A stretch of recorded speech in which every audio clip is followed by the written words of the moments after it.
It's the Worldwide Sports Radio Network. You're listening to the Big Guy Sports Radio Show. Your home for New York sports. Good morning, everybody, and welcome to another edition of Wake Up with Baseball in New York. We are live for the next 2 hours here on July 11th, 2020. I am your host, Jim, along with our co-host, Mac and Matt. Guys, how are you doing today? I'm doing real good there, Jim. Just up early, trying to get some stuff for the show done. Did another a late night at the restaurant where I work, and a little not a lot tired, a little tired. Took a shower, feel fresh. I'm ready to rock today. Good shout. All right, Matt, how are you this morning? Matt looks like he's live. Boys, we're here. We made it. I'm better at being on time for this than I am at being on time for work. I'll tell you that. All right, we're doing good today, man. I'm ready. I'm excited. Wow, I don't want to, hopefully your work never checks in. I don't want, It's okay. I'm salary. They don't care what time I show up. They don't have bad things to say, So so today we're going to talk about a bunch of stuff. We got to talk about the Mets. We're going to talk about the Yankees, a little MLB, a little bit of everything in there today. We'll start right at the top with the biggest news, and that is that, as expected last week, the biddings were put in for the Mets. Now, they said there were 5 bids, but 3 of them looked close enough that they were going to proceed to the second round of bidding, I guess you could say, or where they were going to, kind of do some research and see what was going on.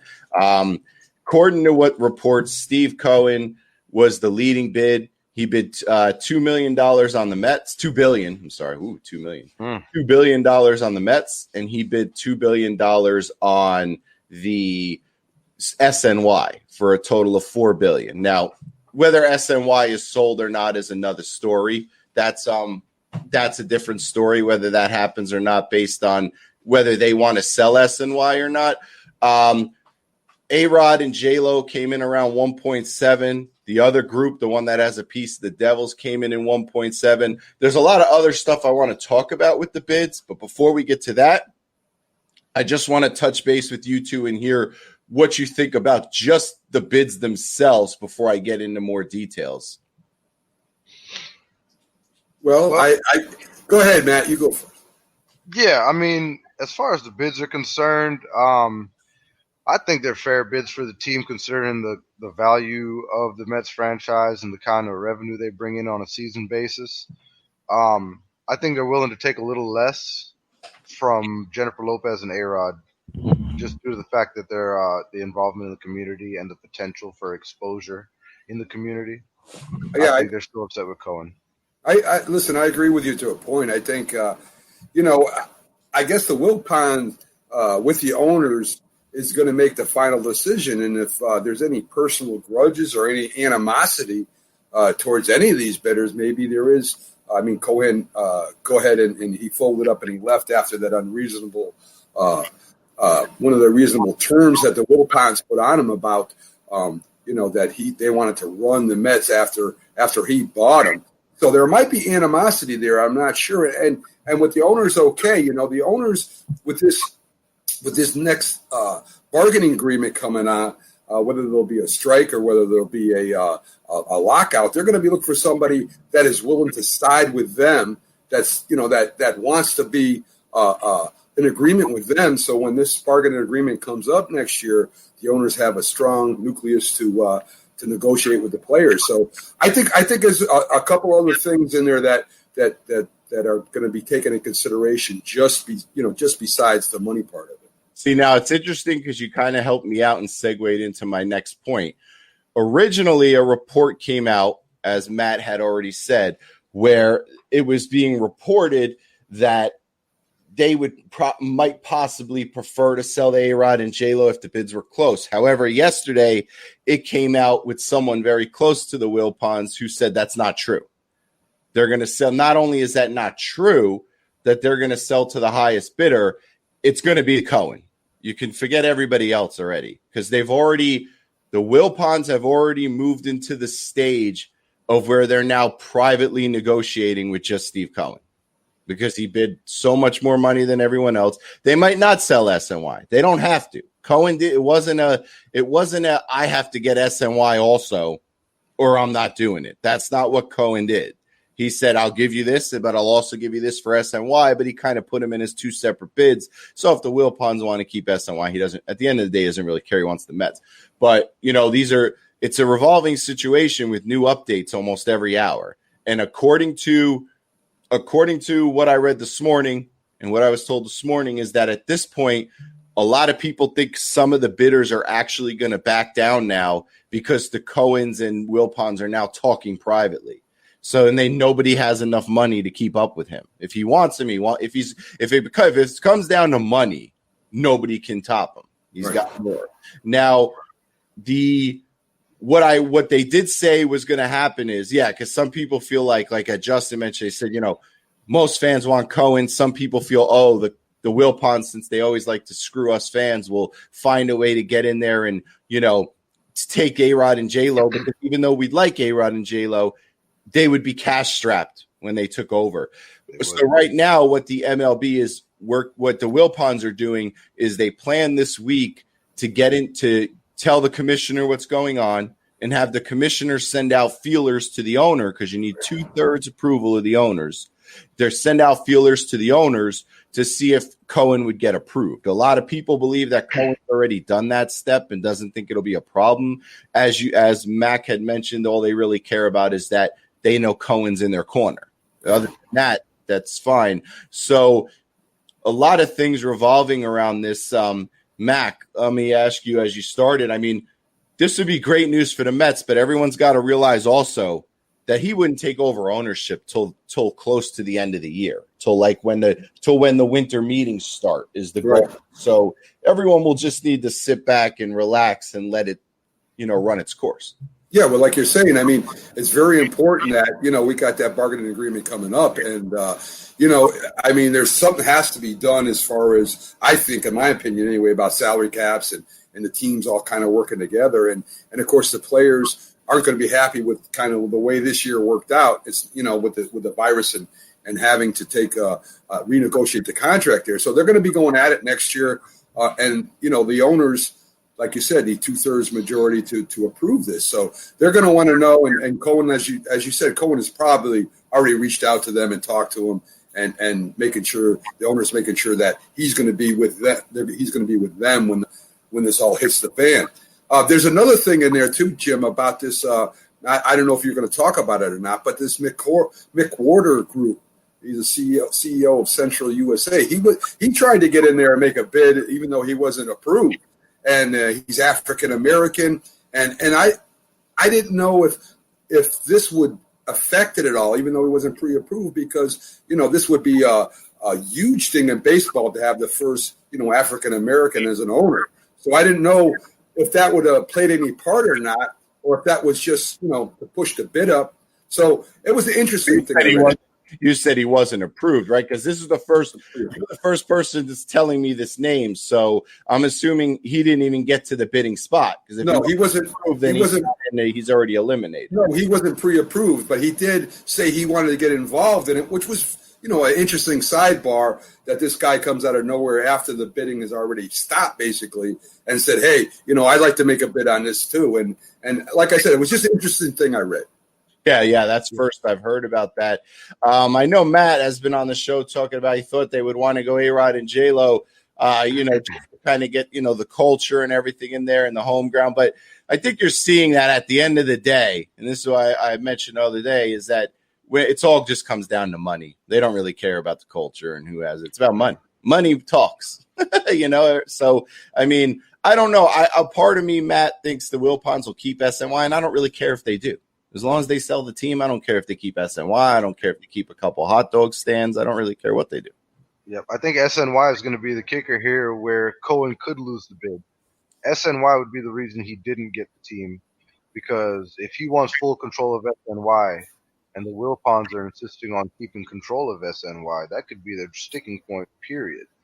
And if J-Lo and A-Rod are willing to say, hey, keep the network, we don't care about SNY, we just want the team, that might send them that way. Now, J-Lo's net worth by herself, $750 million. We know A-Rod's not that kind of realm as far, even though he made a ton of money. I think they're 750 together, actually. Yeah, okay, right. So they're not even in the ballpark of a guy like a Steve Cohen. So he could really just overpower them financially. If he decides, he's like, you know what, put this to bed, I'm going to offer you $5.5 billion for the team. Nobody's going to come in there and say no to that. So he's going to have to overpower them financially. But if it comes down to the SNY part, I believe that the advantage goes to Alex Rodriguez and Jennifer Lopez. Well, according to reports that came out late last night is from Cohen's people, is Cohen didn't tell them I need to have SNY. He made it as a separate offer and said, if you want to sell SNY, but that he also told them, if you don't, I don't care. He doesn't care about SNY. He just made the offer because if they want to get out completely, it's there for them. If they don't, so be it. They can have SNY. The most important part of the whole thing, though, is that the Wilpons are going to sell the team without holding on to any control of it. And a lot of people need to keep in mind, it shouldn't be too hard, no matter what you read, for Cohen to get approved from the owners, because people forget Cohen already owns 8% of the Mets. So he's been a quiet investor in the league and hasn't caused any issues and hasn't caused any waves. And another thing you want to factor in too is that reports came out last night that, and you said it, Matt just said it, the money.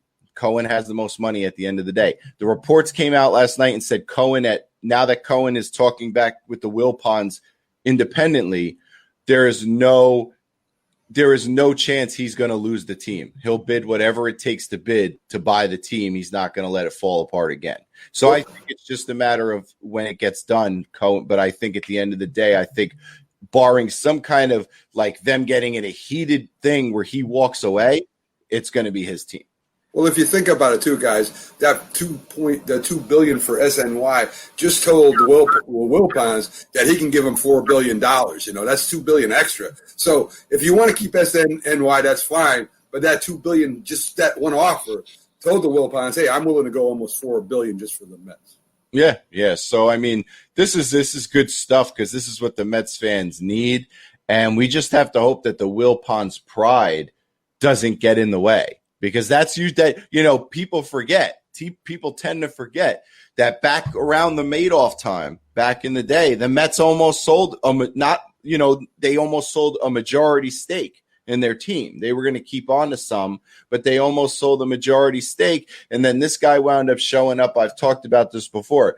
The guy wound up, it was going around the news. Fans are getting exciting. The guy showed up to a Met game. He was in the stands. The cameras panned to him. It was a sold-out game. They gave him a standing ovation, and then the Wilpons got jealous.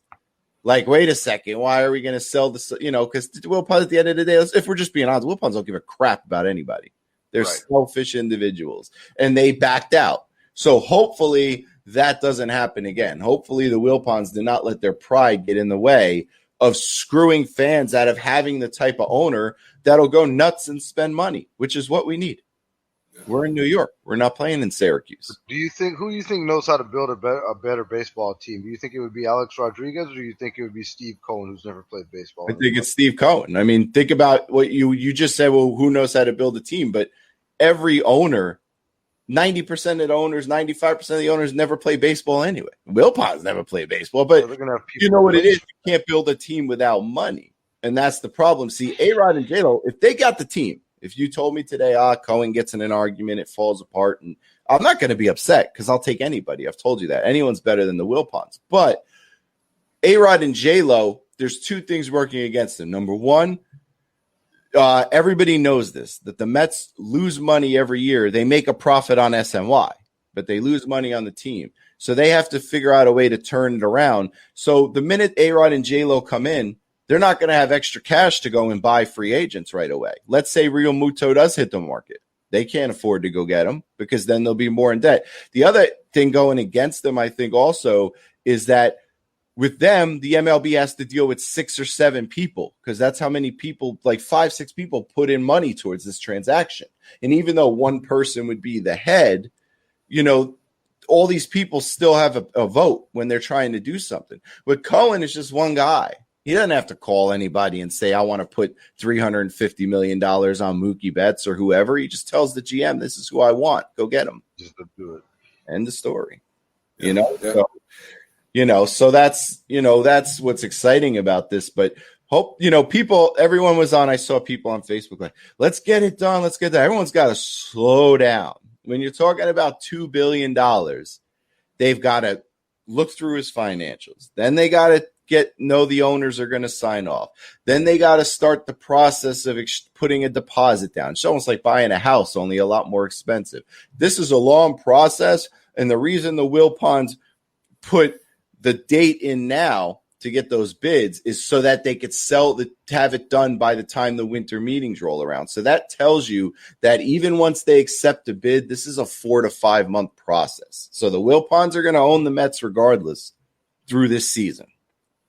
The idea is to get somebody in place for next season when the free agents hit the market. You know what I mean? So let's see what some of the fans had to say today as we scroll up. We say good morning to Tyrone and Justin. I don't know why I ever got away from saying good morning to everybody. Good morning to Robert. All right. So Robert says the Wilpons would be fools if they turn down Steve Cohen's $4 billion offer. That's what a lot of people on the news have said.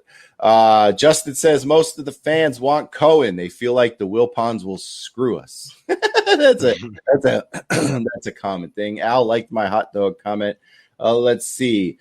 Michael says I am one my friend that hopes A-Rod doesn't pick up the team as he's not a fan of A-Rod doing steroids and then owning a team, which is legit. I mean, I'm sure there'll be a lot of controversy. Yeah, he's not the only person who feels that way. Cohen could buy the team and start his own network and just cancel SNY. I'd have to look into the legal side of that. I don't know if he could do that. I mean, I guess anything's possible. SNY is a pretty good network, though. So, I mean, I don't know. Jim, if I had the type of money to buy the team, I want the team in the SNY network. So Robert's saying, if he's got, he wants it both or nothing. He thinks that's how Cohen should be. It's both or nothing. But I don't think, while I understand where he's coming from, and I'm going to read more comments here, I understand where Robert's coming from. At the same time, if you're Cohen, would you throw the team away just for a stupid television network? I mean, your lifelong favorite team. This is a once in a lifetime chance. If the team is not producing money, and you need SNY to monetize the team, does he have a choice? He might have to take SNY. Now he doesn't need the backing of SNY, obviously, but if they're depending on SNY to fund the team, basically, because the team is losing money because of these horrible contracts that they put out there. Well, the team's not losing money because of the contracts. The team's losing money because we start catchers like Rene Rivera. And how do you contracts sell out? He doesn't make any money. Rene Rivera makes like the league minimum, but he hits Diaz. How do you expect Met fans to show up and watch Rene Rivera be your starting catcher? In the past. Nobody wants to do that. So Justin says he's Wilpon's a shady dude. Alex says he's late. Good morning. Michael agrees. He thinks it's going to be Cohen. Steve says they don't care. They will sell to A-Rod. He does not Steve Cohen to succeed. That's not what the reports say, Steve. Chuck says A-Rod has no chance. And Alexander says Steinbrenner's never selling. Well, yeah, we know that. So we're getting closer. I don't know. It depends what report you want to believe on the news. There's reports saying now that Cohen and the Wilpons are negotiating exclusively. I don't know if that's accurate.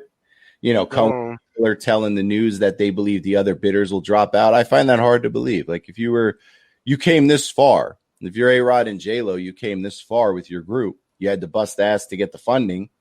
Would you just because you heard the Wilpons are taking a meeting with Cohen to discuss details, you would back out? I don't necessarily think so. I think you would try to put in another bid, right? Unless realistically you can't get any more funding than that, unless 1.7 is your cap.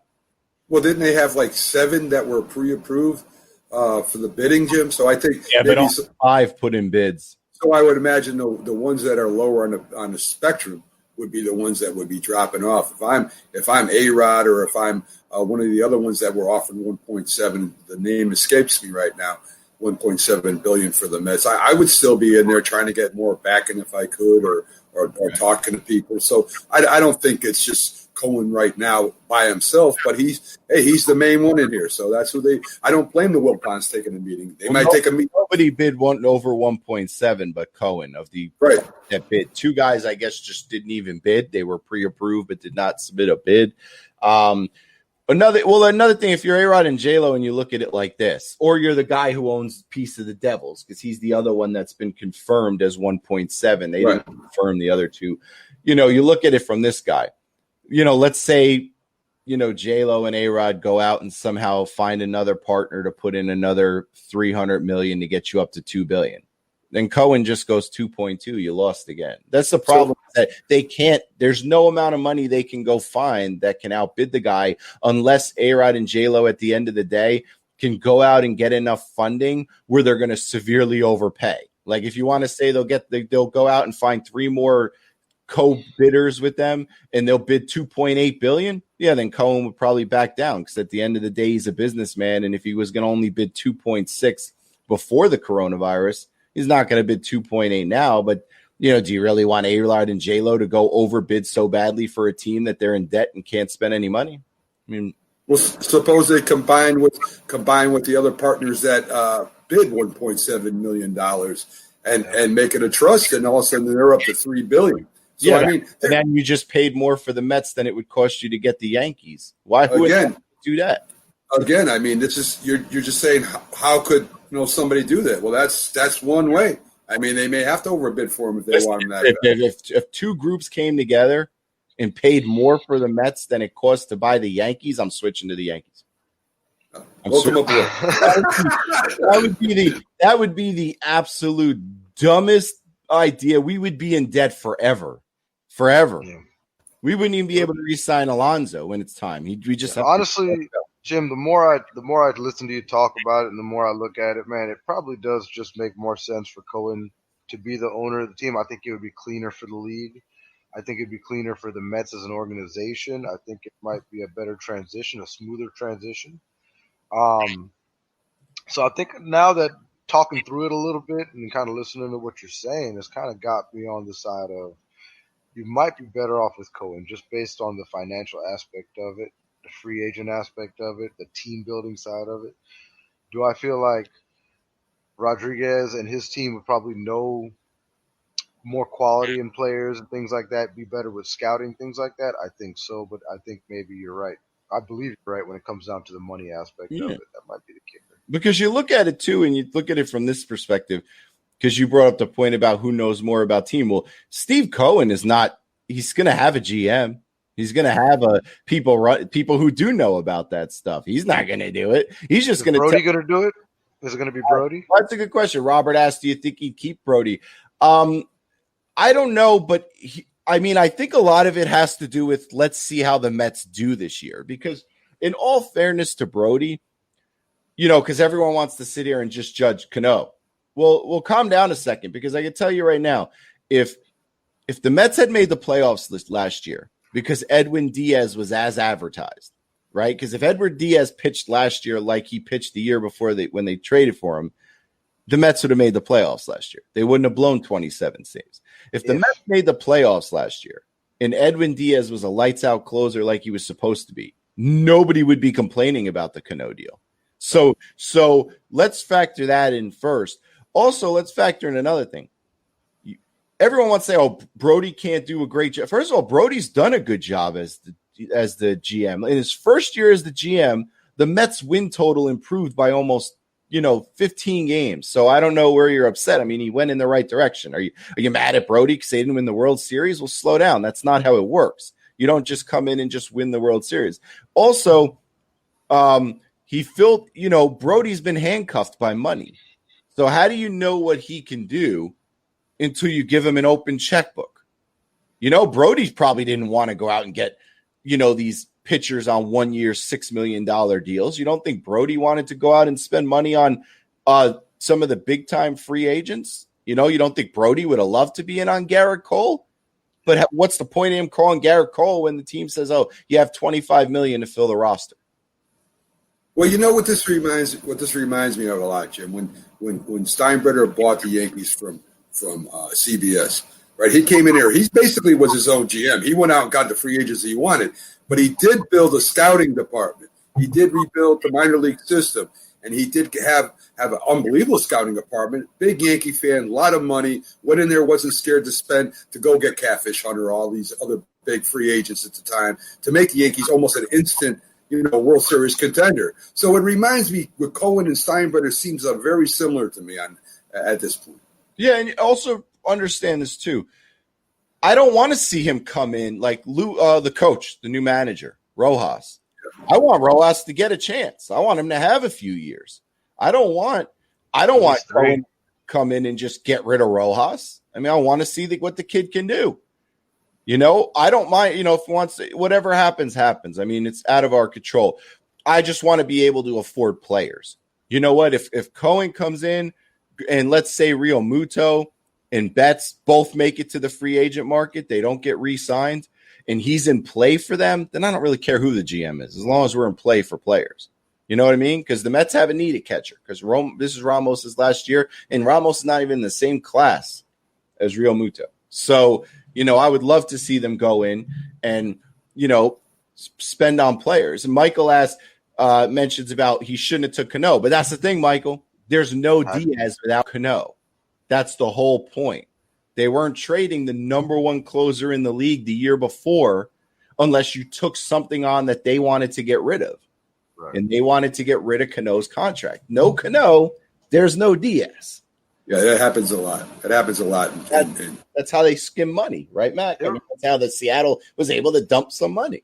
There you go. You could have him, but you're taking $30 million a year in Robinson Cano for the next 5 years. I mean, the price of the business. Speaking of Robinson Cano, I don't know. There's a lot of speculation on what's going on with him. He's yet to be to camp yet. But the Mets are not releasing what's going on with him, so we don't know if it's coronavirus. Well, no, I mean, that's what teams are supposed to do right now. They're not allowed to release what's going on. So he's going out for an extension, Jim. That's what he's doing right now. I think he's going to be – you don't hold your breath. I mean, he's got 4 more years at $30 million, 28, 30, whatever it is, Let's see. Alex says, let's see. Quick question. As a fan, I'm wondering, do you give the Wilpons at least a little credit for putting the best food in? Well, I got to be honest with you, Alex. I mean, I do like the food at Citi Field. I mean, it's very good, but I also like the field at the new Yankee place too. I mean, I've never really gone to a baseball game just me personally and done it because of what food they sell. I've usually done it to check out the park or see a game. Like I made a trip once up to see the Pittsburgh Pirates play, who are not a great team, and they weren't playing the Mets. But if you've ever been to that park in Pittsburgh, the thing is beautiful. It's probably the best looking park I've ever been to. They really do a great job out there in Pittsburgh with over the water and the bridge. It's beautiful. So I don't go to ball games based on the food because, to be honest with you, anytime I go somewhere and I have to get a beer, a couple hot dogs, and look at my wallet and notice that cost me $50, that just depresses me regardless. So I never look at it and say that was an amazing hot dog after I spent like $14 on it. What a hot dog worth every $14. No, it's usually no thanks. Depressing. So that's why I pretty much host. So anyway, we'll probably be reporting on this on a weekly basis, at least a little bit, as more and more information comes in. But let's just close this part of the show on this, what we know. Cohen's in for $2 billion, and then an extra $2 billion if they want to sell SNY. The A-Rod group is still in. They haven't been told to take their stuff and go home at 1.7, and the group involved with the Devils is in at 1.7. So we know 3 groups, if there's a round 2 of bidding, are in the mix so far. Could be another 2, but they didn't mention them, so I'm going to say they're probably not. What we're going to find out in the next few days is if there will be a round 2 of bidding, because with the Cohens and the Wilpons talking exclusively now, if the Cohens feel comfortable with if the Wilpons feel comfortable with Cohen, they won't even go into a round 2. So, and I did read that the Wilpons are going to reach out to the owners this week and find out, will he get approved? Will there be a problem? Listen, Cohen, grease their pockets. It's a little bit of money. It's a little bit more money. You can do it. You got it. So on that note, I want to talk about, have you guys had a chance to look at the traveling stuff? Like, I know The traveling and the Mets and everything they're talking about and how they're going to travel this year. Because let's see, the whole key to the baseball season right now for everybody, the whole key to the baseball right now is the how they're going to travel and stay safe. You know what I mean? That's the whole key. So what do you think it's going to be like with these guys traveling and not being able to leave their hotel room and all this other stuff? You know what I mean? Have you had a chance to look at, did you see in Toronto that they said if the ball players are seen out, they could be fined up to $750,000? Yeah. Wow. They could be. They could be fined up to that. I'd like to see them try to do that. I've looked at some detail. I don't know how they're going to do it, man. I don't know if it's going to be plane, train, automobile. I mean, how do you transport people, groups of people across the country in a safe manner, whether it be having to go through airports? Now, granted, they all have their private entrances and access and stuff like that, whatever.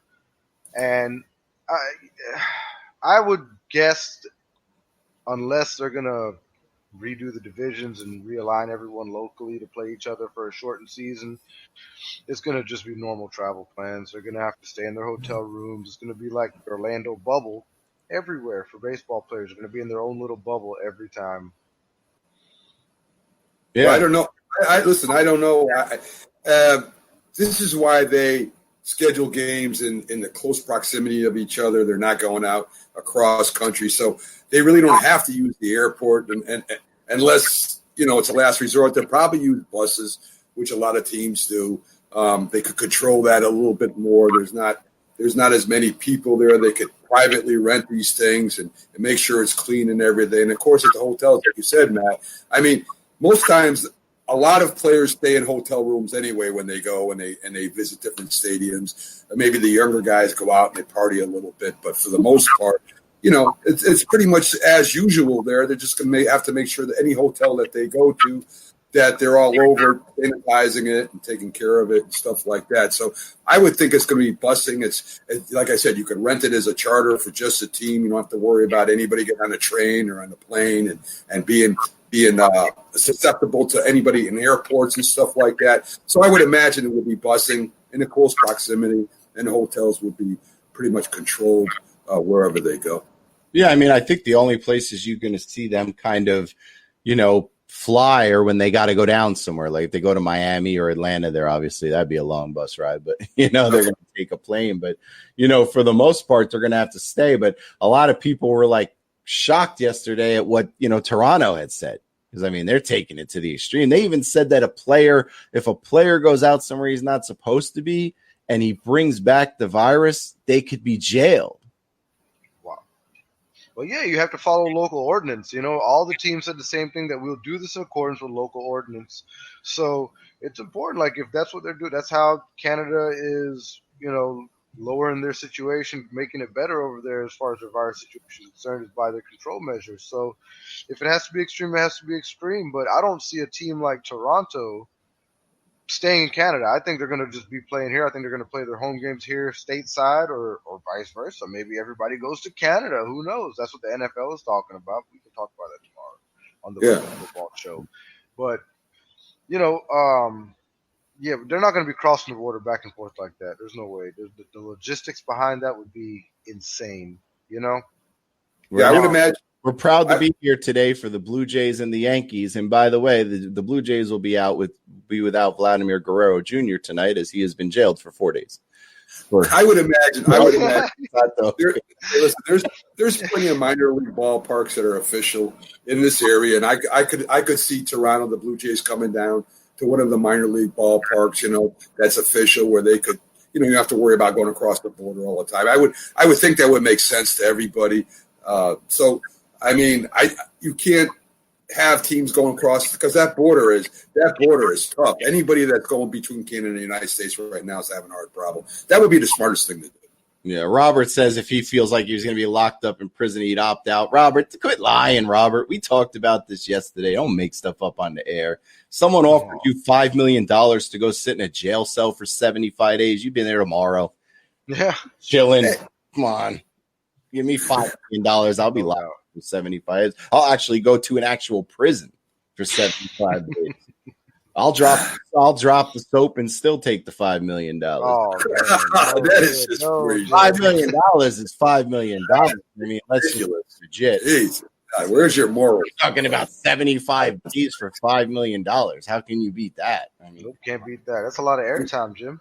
that's You don't have to. that's called retire time. That's called you see Jim on his boat when he goes on the air. That's what that is. We ain't gonna be talking about soap. We got no sponsor for soap to begin with, so let's leave that out of We need a soap sponsor. it. Yes, sir. Well, maybe you just got us one, Jim. You know. Did I? So you hit it on the head. The travel shouldn't be too bad. It's just about keeping these guys from interacting with people. That's got to be the toughest part is like, what are these guys are they going to go be around their families? Are they not going to be around their families? Like, what's their plan? You know, like you saw yesterday, Buster Posey has opted out. And that you got to take that thing into account because Buster Posey's on the backside of his career. He opted out. The White Sox top pitching prospect, Michael Kopech, opted out. And that's a big deal because he was supposed to make his MLB debut this year. So he opted out. So it is what it is, you know. I mean, people are going to opt out, you know. Yeah, it's just a crazy season, right? I mean, it's just 60 games. We got to get going right now. We got to get ready to play in a very fast time. You've got to get in shape. Plus, you got a virus. Plus, we don't know how you're going to travel. Plus, we don't know if you're going to be with your families. I mean, there's a lot of confusing stuff out there for the players right now. I mentioned this to someone yesterday. They released, I guess they got the first round of testing results back from all the sports, except for football, hockey, basketball, baseball.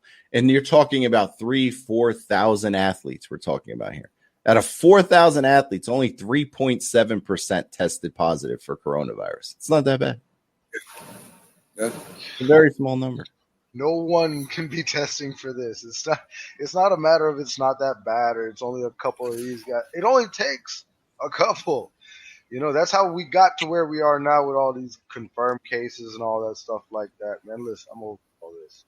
But wouldn't you agree, though, that when you see people say, oh, someone tested positive, they shouldn't play, don't you got to ask yourself, you're going to tell me that somewhere in this world there was a fan out there who thought that realistically they were going to play and nobody was going to test positive? Is that reality? No, everybody knew that they were going to be positive. They were talking about this leading up to the results coming in after all the testing was being done. They're like, all right, we're going to see who can go. We're going to see who can't go. All right. And so we knew there would be positive cases. That's a given. But fact of the matter is you can't risk the health of other people just because you want to see a couple of guys play ball. If they're good, and the more we see it scaled back, we're getting closer and closer and closer to not having any sort of sports like that right now. Just like NCAA football, conference-only games, they're taking steps. Well, you know, another thing you got to factor in too. That's a given. Is that another thing you got to factor in is that could you imagine if they had come back and said, all right, we tested all the players and none of the players came back positive. The conspiracy theorists would have came out of the woodwork claiming that the rich people are getting some miracle drug and everybody's healthy while all of us are dying. It would have been worse. It would have been a disaster. People are like, what do the baseball players get? We don't get, you know. You know, again, guys, always come back to this point. There's more tests available. We know that a lot of people are positive for this virus. We've just let everybody out of the houses that have been sitting there and not doing anything. So they're going to get the virus and they're going to test positive. I mean, this is not just baseball. This is everybody. One of my guys at work has tested positive, and he's going back for a retest right now. But I'm still out there working. The big thing I want to find out in the end is how many people actually get sick from this thing. I mean, gravely sick. So, I mean, you know, there's a lot of different flus. There's a lot of different diseases out there that we all get. I want to see what actually happens to a lot of these healthy guys, whether they get so sick, almost deathly sick. Not that I wish it on anybody, but I want to see how sick they get and what the results of that is. How are they going to manage it? Are they going to take that one player and put them aside and keep playing? Are they going to take them 3 players aside where they can and keep playing? Those are the things I want to find out and what I want to see with my own eyes before we start talking about closing down a season. Right, because you're right, and you mentioned it, and you're right. We've all known somebody, at least I have. I can't speak for you guys, but I myself have known somebody who's tested positive for the coronavirus and went 2 weeks without showing a single hint of being sick. And then they retested 2 weeks later and it was gone. And if they didn't get tested in the first place, didn't even look like they had a runny nose. So it hits everybody different. I'm not going to take away from the people that it hits hard, because like Freddie Freeman, said that he got it and it was tough for a few days. Like he was really, and I know somebody else who got it and they had such severe headaches and everything that for 22 hours a day for 3 days, they slept. But it hits everybody different. It's not automatically that you get it and you're just in bed. That's not different for everybody, so it's just stopping the spread really. It's going to be, and listen, this is something we're all learning on the fly. We're all going to learn on the fly as far as travel is concerned. We're all going to learn on the fly as far as how to handle this publicly, how to go forward normally. I won't quite yet sit here and accept that this is our quote unquote new normal. You see these commercials and you hear it all. Oh, our new normal. And no, we cannot allow ourselves to be pushed into this being the new normal. I believe that the people will be better than that and come together and take care of this the way it needs to be taken care of. But until then, until leadership does what it needs to do, and until everybody realizes that this is serious, we don't know what the long-term health ramifications are of this. They're saying now that it could affect your lungs long-term, your kidneys, your liver, things like that. Now, if you're an athlete and now your lungs don't function at 100%, they function at 94%, or 96% or 98% or even less than that even, now your career has changed. Now your ability has changed. Now your availability has changed. So we don't know, like, what if Freddie Freeman can't run the bases without getting super winded one time? That might be how it is this year. That might be how it is. What if these football players, what if some of these defensive linemen, offensive linemen that have gotten this, wide receivers, what if these guys can't go more than 2-3 plays? What if they go to Denver and they can't breathe because of the altitude, because now they have these long-term effects from the virus? There's a lot of different things to consider, Don't make it look so grave. Damn. You just made me think. It's reality. No, it's the reality of it. They shouldn't play in Denver. That was such a good point. It's the reality of it. It's the reality of the situation. I know people personally. I have some good friends of mine that are dealing with this right now, and I have friends that daughter has it. It's not good. It's a real thing. It's out there. My significant other is not even here at the house with me because I'm out working every day. She's staying at her mom's right now because she's pregnant. So it affects everybody. Everybody is being affected, and we all need to adjust and accommodate, and we'll work it out. We'll get there. Yeah. I definitely think we're learning on the fly. But again, guys, like I said before, we've had, and this is maybe not comparable to it, but we've had people that have gotten the flu and died from pneumonia, because of the effects of the flu. I really don't know what to say as far as what the next step is. I just, like I said, I'm very interested to see the people that test positive.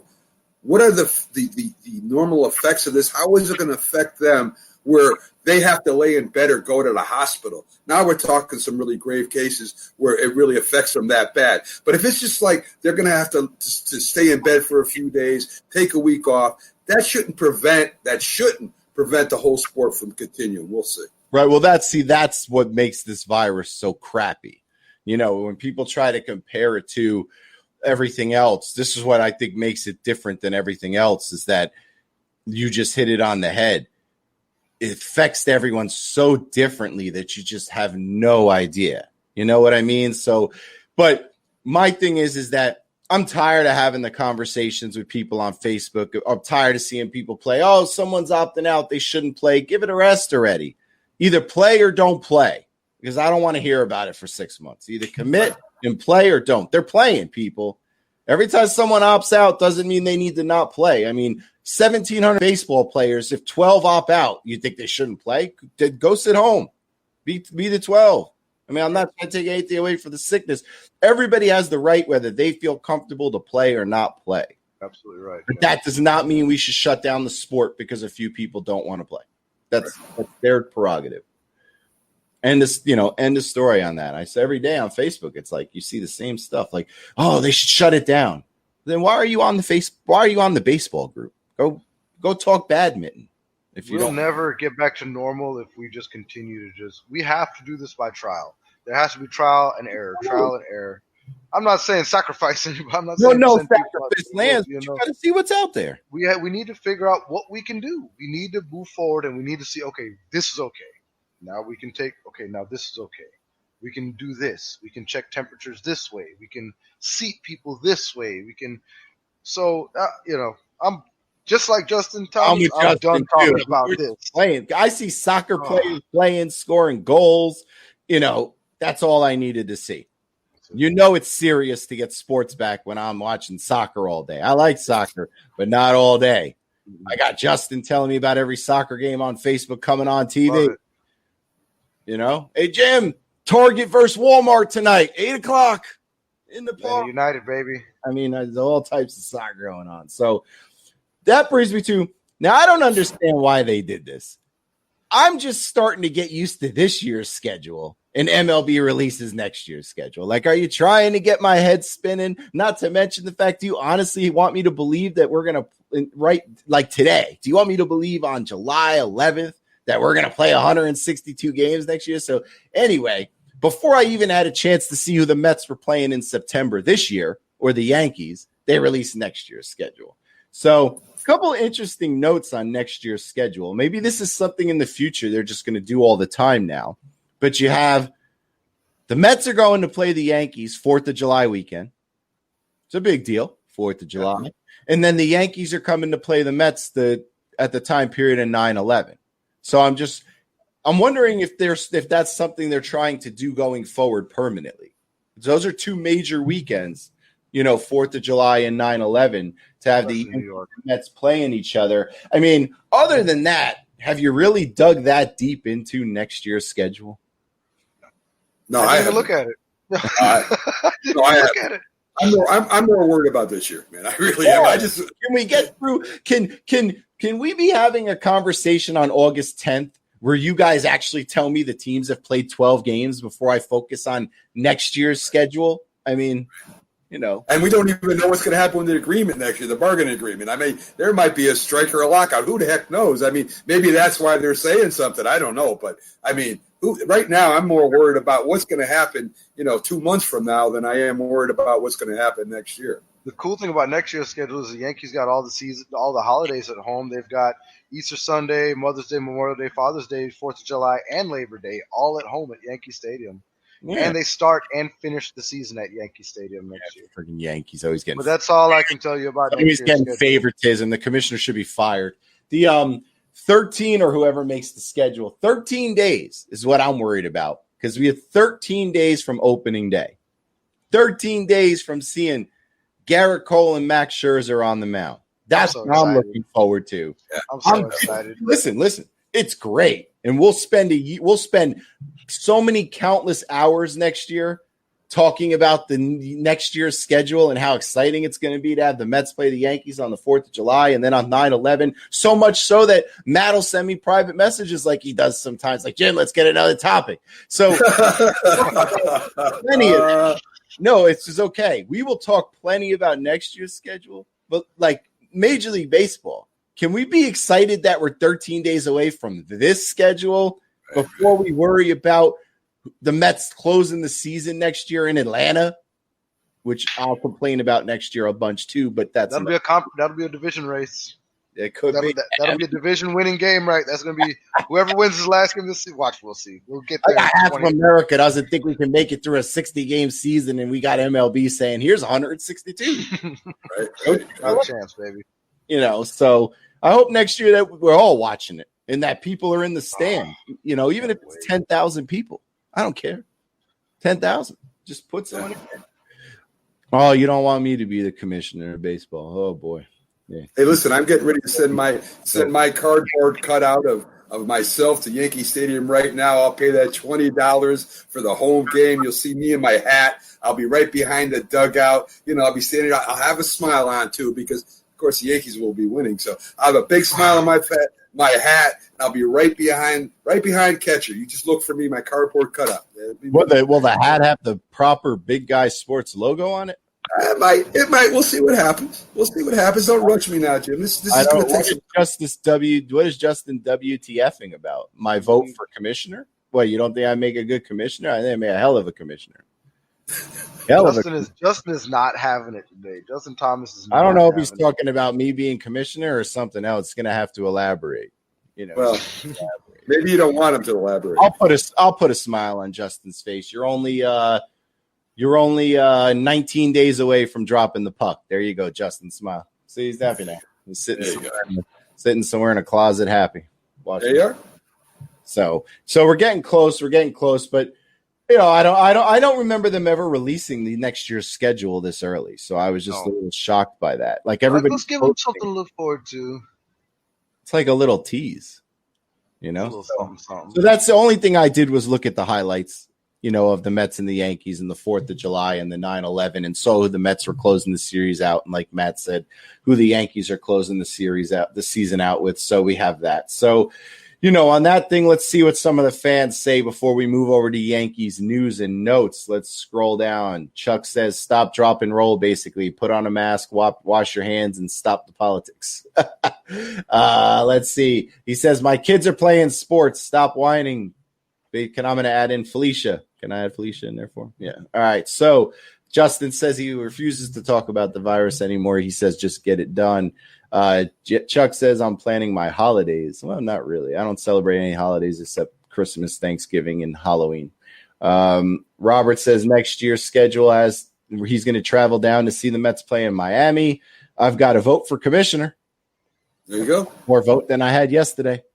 And Alexander says the only team that did the seating research that I've seen was the Ravens, and they would have less than 14K fans. That'd be a big advantage if you think about it. If a team – I want to get into football teams. If you imagine if a baseball team did this year find a way to put even 10,000 fans in the stands when other teams can't put fans in the stands because it's a state-by-state thing, could you imagine the advantage?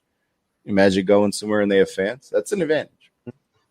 No, I don't think the commissioner would allow that, because people would be crying about it. Other teams would be complaining about it. So they'll pretty much. I think they put the kibosh on something like that where one stadium can have fans where the rest of them can't. So. True. So let's get over to our Yankee news and notes section and let this roll a little bit, break this down a little bit. So a couple reports. So we'll start off with Tanaka. So Tanaka, got hit in the head by Mr. Stanton. The only thing he's hit in like 6 months is Tanaka. He hits Tanaka, knocks him out. He takes him to the hospital. He's got a concussion. The Yankees he's not begun throwing yet, but according to the Yankees, he is healthy and looking better and should be on the mound soon. So we'll start with you, Mac. How important is it that Tanaka's ready to go right out the gate as opposed to missing a few weeks? Well, of course it's important. I guess if you look at the depth chart, he's probably number 2 in a rotation. I wish our rotation was a lot better than what it is, but he's probably number 2 behind Cole. So if he's not in there, that's going to be a big void. I don't think he'll have repercussions down the line for this, but he's a good pitcher in our rotation, and we'll see what happens as far as how he works out in that slot this year for us. Matt, Tanaka should be ready, right? I mean, how long does it take to get back over a concussion? No, look, he'll be ready. Every concussion is unique. All right, every concussion is unique. Some people, for instance, on Monday, he was already on an exercise bike. He did 10, 15 minutes on an exercise bike on Monday.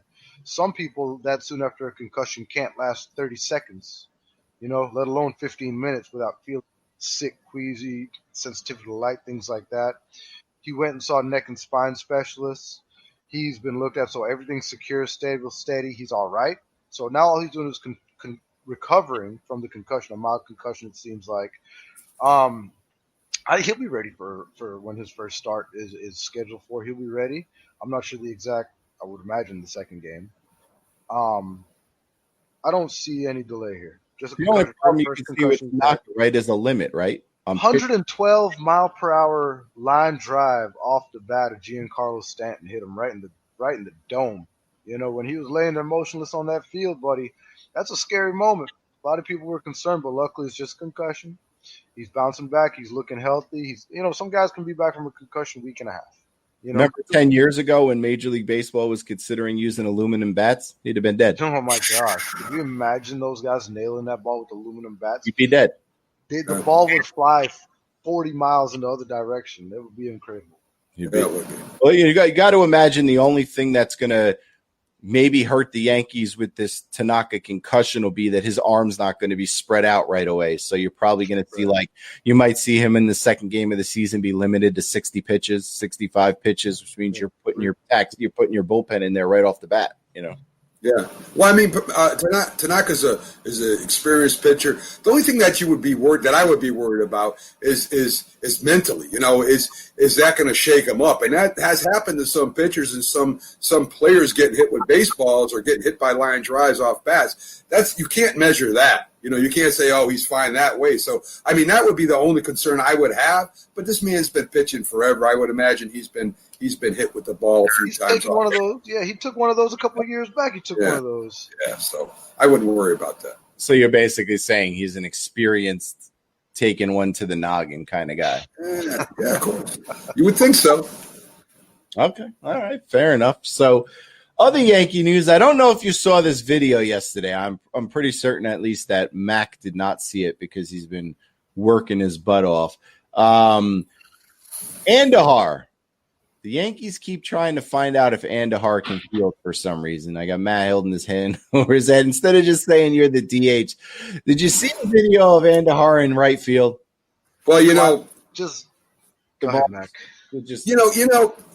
Now, when I saw you bring this up, and for everybody at home to know, Jim is a huge Mets fan. And we're not talking about Andahar hitting that shot off cold. I brought that up the other day. Wait. We're not talking about baseball this weekend. We're talking about him missing a fly ball. And I don't know. I'm asking you why they keep putting Andahar in the field. Let me finish, Jim. Right. I mean, listen. And this is practice, Jim. This is not during the game. They're trying to find a spot for this young, talented young guy. And people drop balls all the time in Major League, sometimes even in games, big guy. In fact, I was so hurt by you wanting to talk about this. I wasn't upset. I was kind of disappointed. So I went and I looked up in games of outfielders that have dropped fly balls in key positions and key parts of the game. And the first person that came up, Mr. Big Guy? You know who that was? That was your Mets player. A Mets player came up first, and his name was It was Davis. Hey, Davis. J.D. Davis, he can't field either. Yeah, but this is in the game now. So you guys are playing the Phillies. They're winning 1-0. And Davis goes back, easy pop up, and he misses the ball. And the Phillies score 4 runs in that one inning. Okay. So, I mean, it happens. I'd rather it happen in practice than in the game. And I don't know if it's animosity here. You want to talk about this, or I have no. Let's make sure I understand this. Yeah, go ahead. I want to talk about why they're even bothering putting Andahar in the field. Right. Now, and in my production notes, your counter argument is to go find a J.D. Davis drop fly ball. First one that popped up. The first thing that popped up in Google was J.D. Davis dropping a ball during the game and losing a game that was very important, 2019 towards your playoff run, and him dropping the ball in the outfield, easy pop-up, and 4 runs the Phillies scored that inning. So I don't know if it's because you want to just pick on the Yankees and Andahar. I really believe that side of you is coming out right now. No, I try to understand. This has nothing to do with picking on the Yankees. I am trying to understand why Andahar is being tested out in the outfield to begin with. J.D. Davis has to play the field. So him dropping fly balls because he can't field either. I'll be the first one to say that.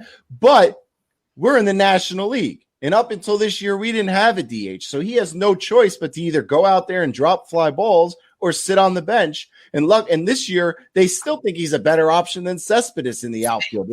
But you would think, Jim, that Andahar is a very talented. He got hurt last year. Very talented young player. I mean, they want to find a spot for this guy. Like Raker. And we got plenty of DHs. We got all kinds of DHs we can use. So they're trying to find a spot, whether it be at third base or the corners of the outfield, where this man may be able to come in and contribute. I wouldn't keep him in at the end of the game when we're ahead. I wouldn't do that. But we're going to try and find a spot for this, right, Matt? I think so. But don't you guys find it? Don't you find it that a guy who came up through the minor leagues playing third base, isn't it just better to let him butcher it at third base than try to teach him the outfield? No, you can't have him on a hot corner. Like it's just that's what he knows. No, but he's not good at it. That's why they have him in right field right now. He was terrible. He was terrible in the field. But do you remember when he had 83 runs, 170 hits, when he had 92 RBIs, 25 doubles? And then in 2018, we were talking about he could be the rookie of the year offensively. He would have been if it wasn't for Ohtani, of course. If it wasn't for Ohtani, yeah, and he very well could have been. Mm-hmm. He's still.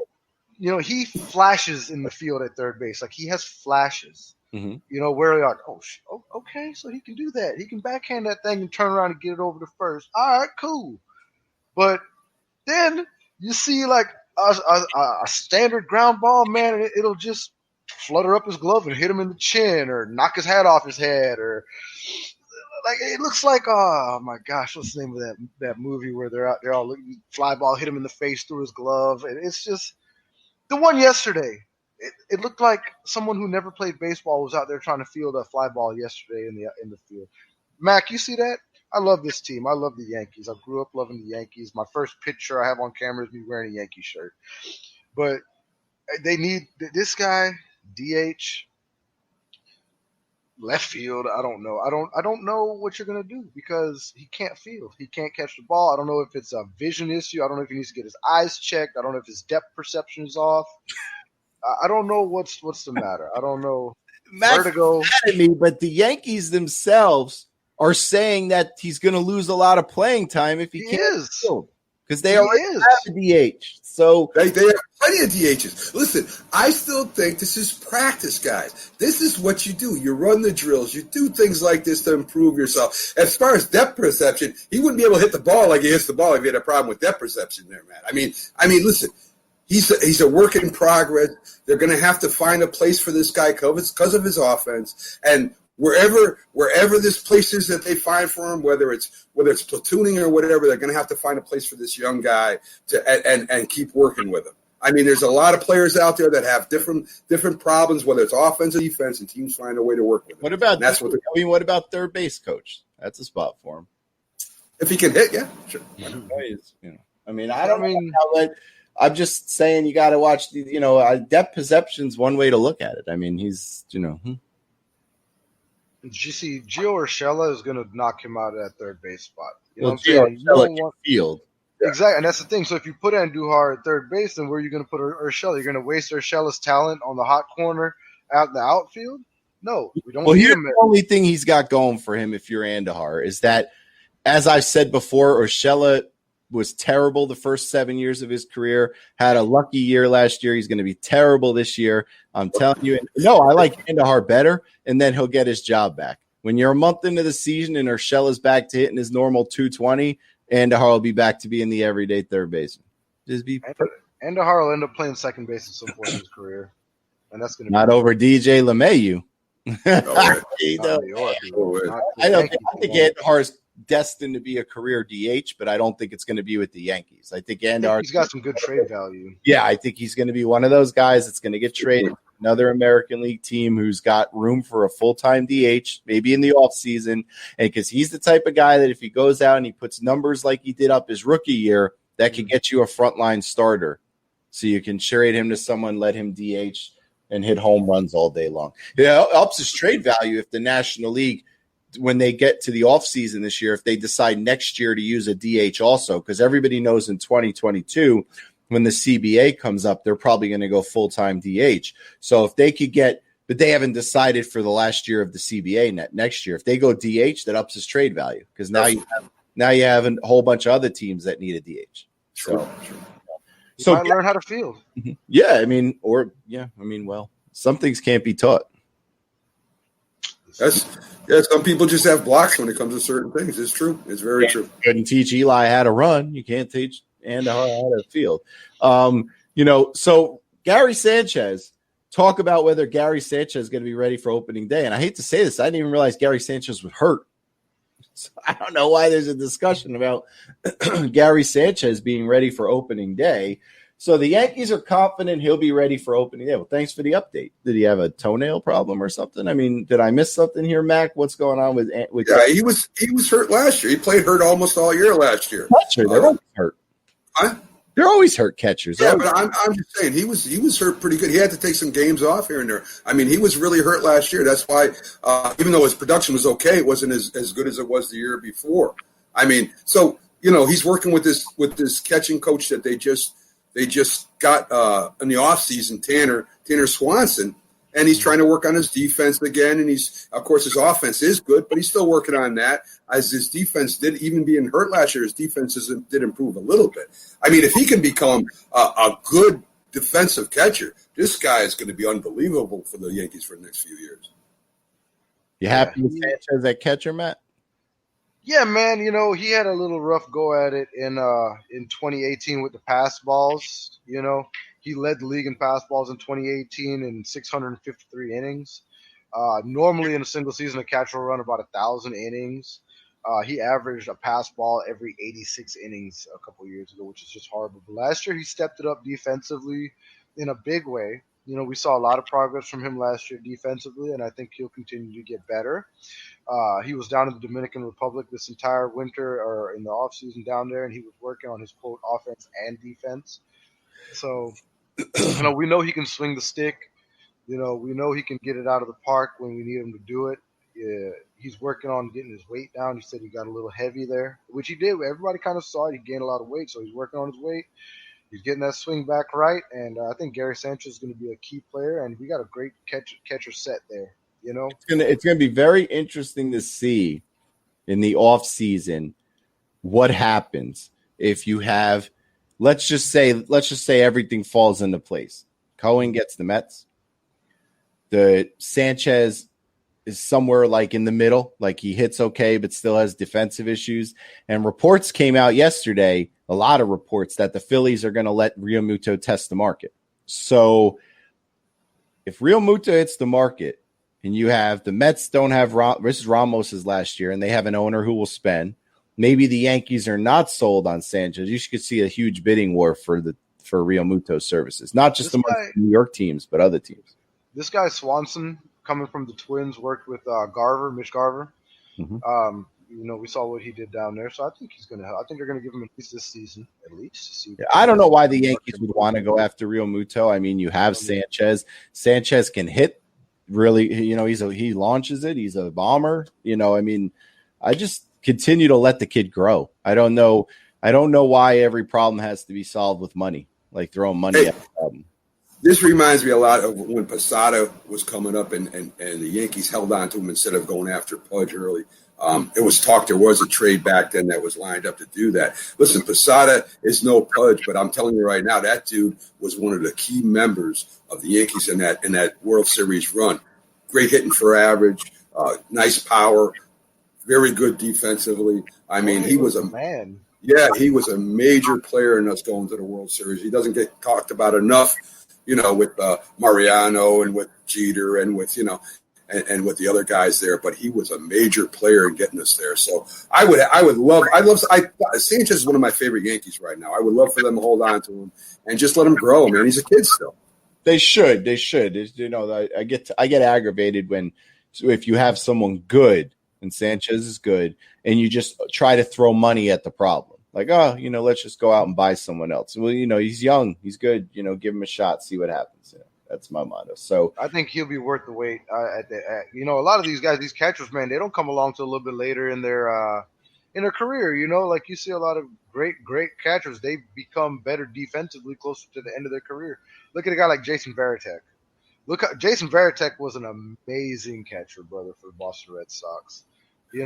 He started off hot, great hitter all the time. I mean, he was always a very good catcher, but he wasn't a great catcher until later in his career, you know? Yeah. And I think once Sanchez gets comfortable, once we get a steady rotation where we're not changing pitchers every single year, this matters. This matters for catchers, When you get built up, we have Garrett Cole. When he gets comfortable with Cole, when Tanaka comes back, and he gets comfortable with these pitchers, and we have a normal starting rotation with these guys, I think he's going to be better and better every year. I say hold on to him. Don't go throwing money at JT Realmuto. Don't go throwing money around just to fill the spot with the best available player.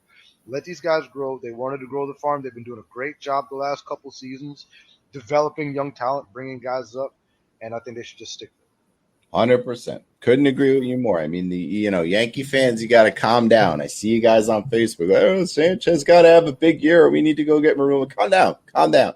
Sanchez is never going to be Piazza. Accept that fact. He's not going to be the greatest hitting catcher of all time, but he's not bad either. I mean, if you haven't, I got to take a jab at him when I can. Don't take it personally. So anyway, I told you, Matt. I told you. You would What be is wrong with him? You would be surprised how many Yankee fans, believe this or not, how many Yankee fans are on Facebook already plotting to get Realmuto. They I haven't believe even it. Oh, I played know yet. it. I see it. They haven't even played a game yet, and they're already ready to run Sanchez out of town because the best catcher in the league is about to come on the market. Well, Shiny new toy. you better also factor in that the best catcher in the league is going to come on the market, and he's going to break the bank for catchers. And you better be careful because he's not 24. He's going to be 28 next year. And when some team gives him like a 6-year deal for like $27 million a year, you better hope when he's 31 or 32 that his knees are still holding up and he doesn't start to break down. Let the Mets miles. that money. Let us do that. There you Miles go. on the knees. So you have Sanchez. I mean, I wouldn't – if I was a Met, if Sanchez was a Met and I'm going into next year and I have other positions I could go spend money on, why would I spend the money on the one where I have the young guy who can hit the home run? If he was a Met, I would keep Sanchez instead of going after Realmuto, regardless of the fact that, yes, Realmuto is better. He's the best catcher in the league. But we're not talking about Sanchez being one of the worst catchers. He's probably top 5. So why would I trade the 4th best catcher for the 1st when there's 30 other catchers? Keep him and go fix something else. Go, if you're going to let Paxton and Tanaka walk, go buy a pitcher. Don't worry about catcher. I mean, what's the point of having good players at a position if you're like, oh, he's the 3rd best out of 30 catchers. I got to need the 1st. Slow down. Unnecessary. Sanchez play, and he's homegrown. Those are the reasons people walk around for decades saying the Yankees buy championships, That's the kind of stuff that leads to people saying they used to do that. They used to just say, no good. Because now we actually have an organic team. We have a mostly organic team now with Torres and Judge and these young guys, LeMahieu. Man, these guys are going to come in there and we're going to be all right. But they don't need to go throwing this money around. Save the money. Pay your stars that you have now. We still got to pay Judge. We're going to have to pay Torres. We're going to have to pay Andujar at some point if we keep him. We're paying Garrett Cole a dump truck load of money. Not to mention the fact you got to decide in the offseason if you're going to pay DJ LeMahieu or if you're going to let him walk because DJ LeMahieu is going to get a ton of money. Right, and we still need to fix our starting rotation. We still need to get that second, third slot. I know we got Serrano coming back, and if I'm saying it right, but you know who I'm talking about coming back. And I don't know if Tanaka's the answer or not. I don't think Paxton's the answer. So I mean, good, decent pitchers that'll pitch some innings for you. But we definitely need a strong number 2 pitcher that's coming out and on the market, or find a young one. I don't care, but we still have to fix that starting rotation. Sanchez is very serviceable. If you don't want him, call up Brody. We'll give you Ramos for him. You take Ramos, we'll take Sanchez. Ramos, we'll take the 10-year younger catcher and let him grow. I mean, because little patience. I mean, Jesus Louise. We need the Yankees organization to be patient, and Yankees fans need to be patient too, man. They did this with Bryce Harper. They did this when what's his name? Cole went on the market. My goodness, any new guy that's coming up is hot. It's coming up to be a free agent. They just go crazy. Oh, Yankees are going to sign him. We want Bryce Harper. Look at the holster next year. First of all, you don't really have an everyday first baseman. Luke Voigt and Mike Ford and all those guys, they're kind of gap stop. They're not. Those are good players, I man. know, Those but are they're good not players. everyday guys. So you need that. DJ LeMahieu is going to be a free agent. So if you don't sign him for a ton of money, which is what it's going to cost, you need a second baseman. All right, regardless, but you need a second baseman. You Gio Urshela or Andahar, whatever is going to be at third. So you got that side figured out. But you and your whole rotation, Severino's not back till halfway next year. Marquette, who knows what Herman is going to be after his suspension. So you have holes in the rotation. And let me tell you, you want to talk about putting $26 million a year towards Real Muto. It's going to cost you $26 million a year to keep LeMahieu. I'd rather keep LeMahieu. So let's not, forget about that. And then all the holes you got to fill in your starting rotation, since Cashman, for some reason, refuses to trade Frazier, who could get you a starter, but for some reason he likes his defense, which isn't much better than Andahar. So I don't understand that either.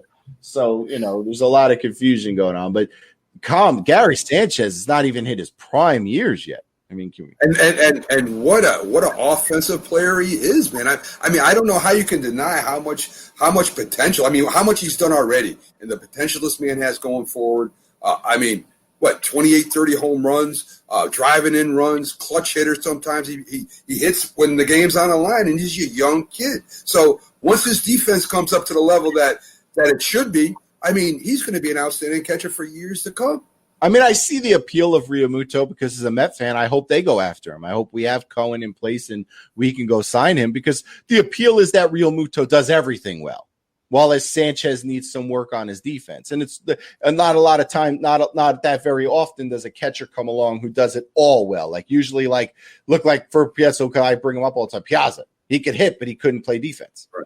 So, or you look at a lot of catchers in the league who could play defense, but they can't hit over 230.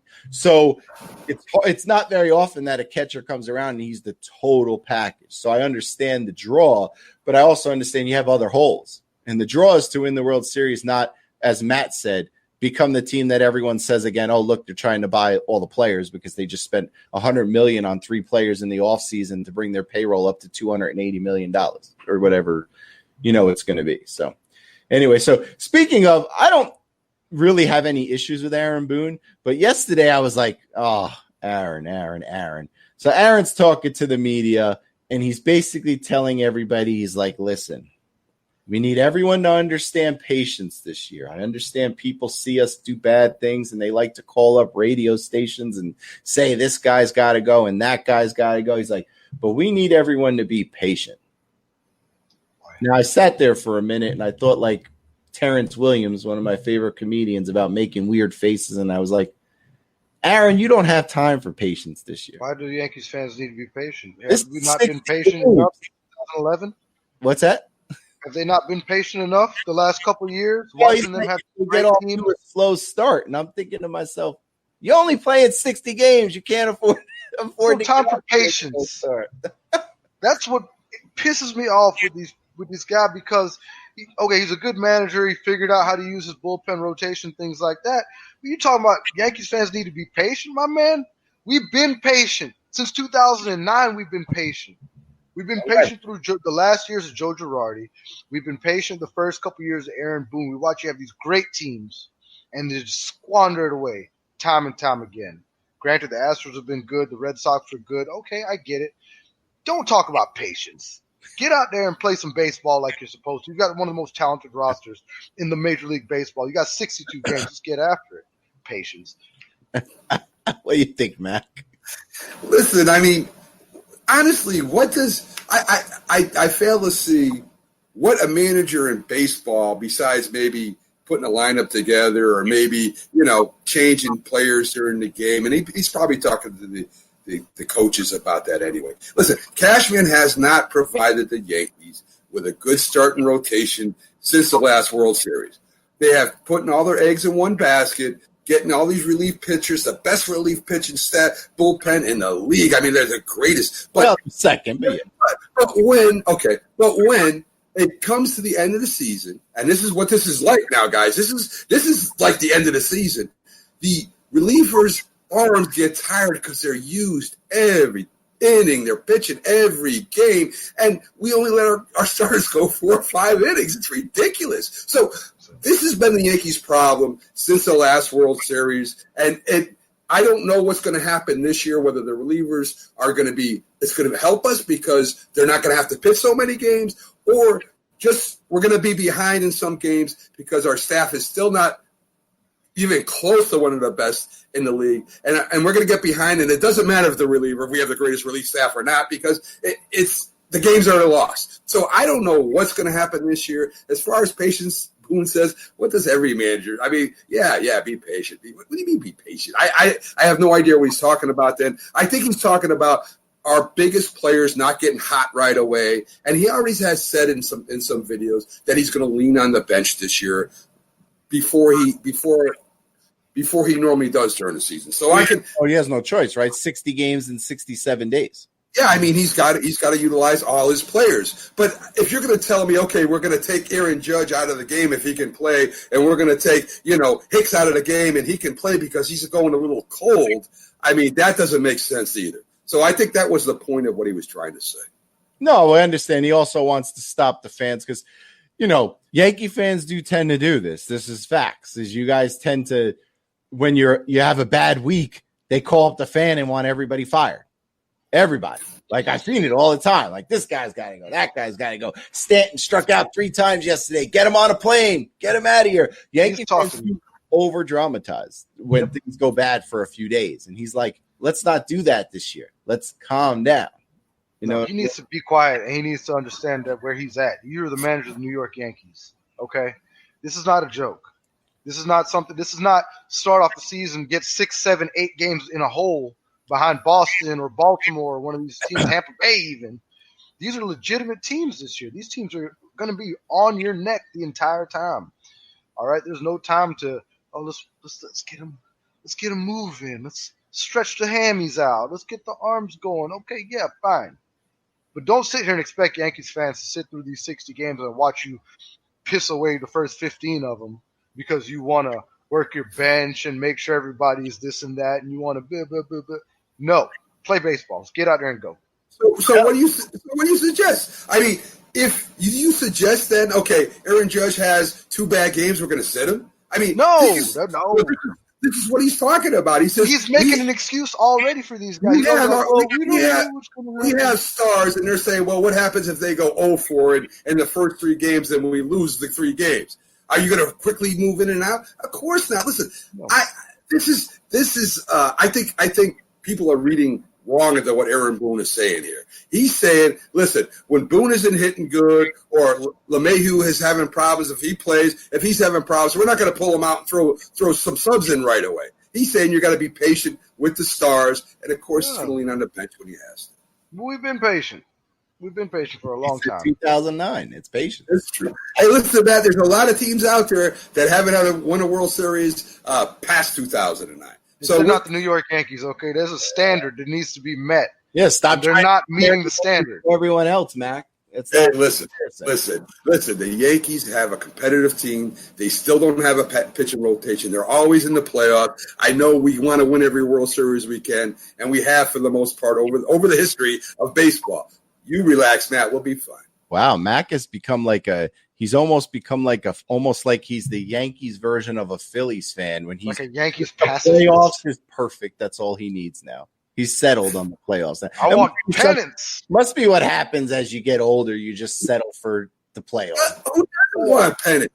Come on, who doesn't want pennants? Every team wants pennants. Every team wants. Yankees are World Series or bust. Playoffs or bust is like a Met motto. I mean, let's not confuse the teams here. Okay. I feel like the Atlanta Braves are closer to winning another World Series than we are right now.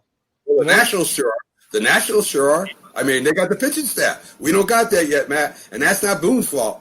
No, because you have the pitching staff. Because in an ideal situation right now, your pitching staff this year would have been Cole, Severino, Herman, and Tanaka. That's a good rotation. Listen, that's a lot of teams don't have what we have. Even when it's just Cole and Tanaka, that 1-2 right there, that's still a top 7 1-2 combo, starting combo in the. I don't know if I agree with that. I don't know.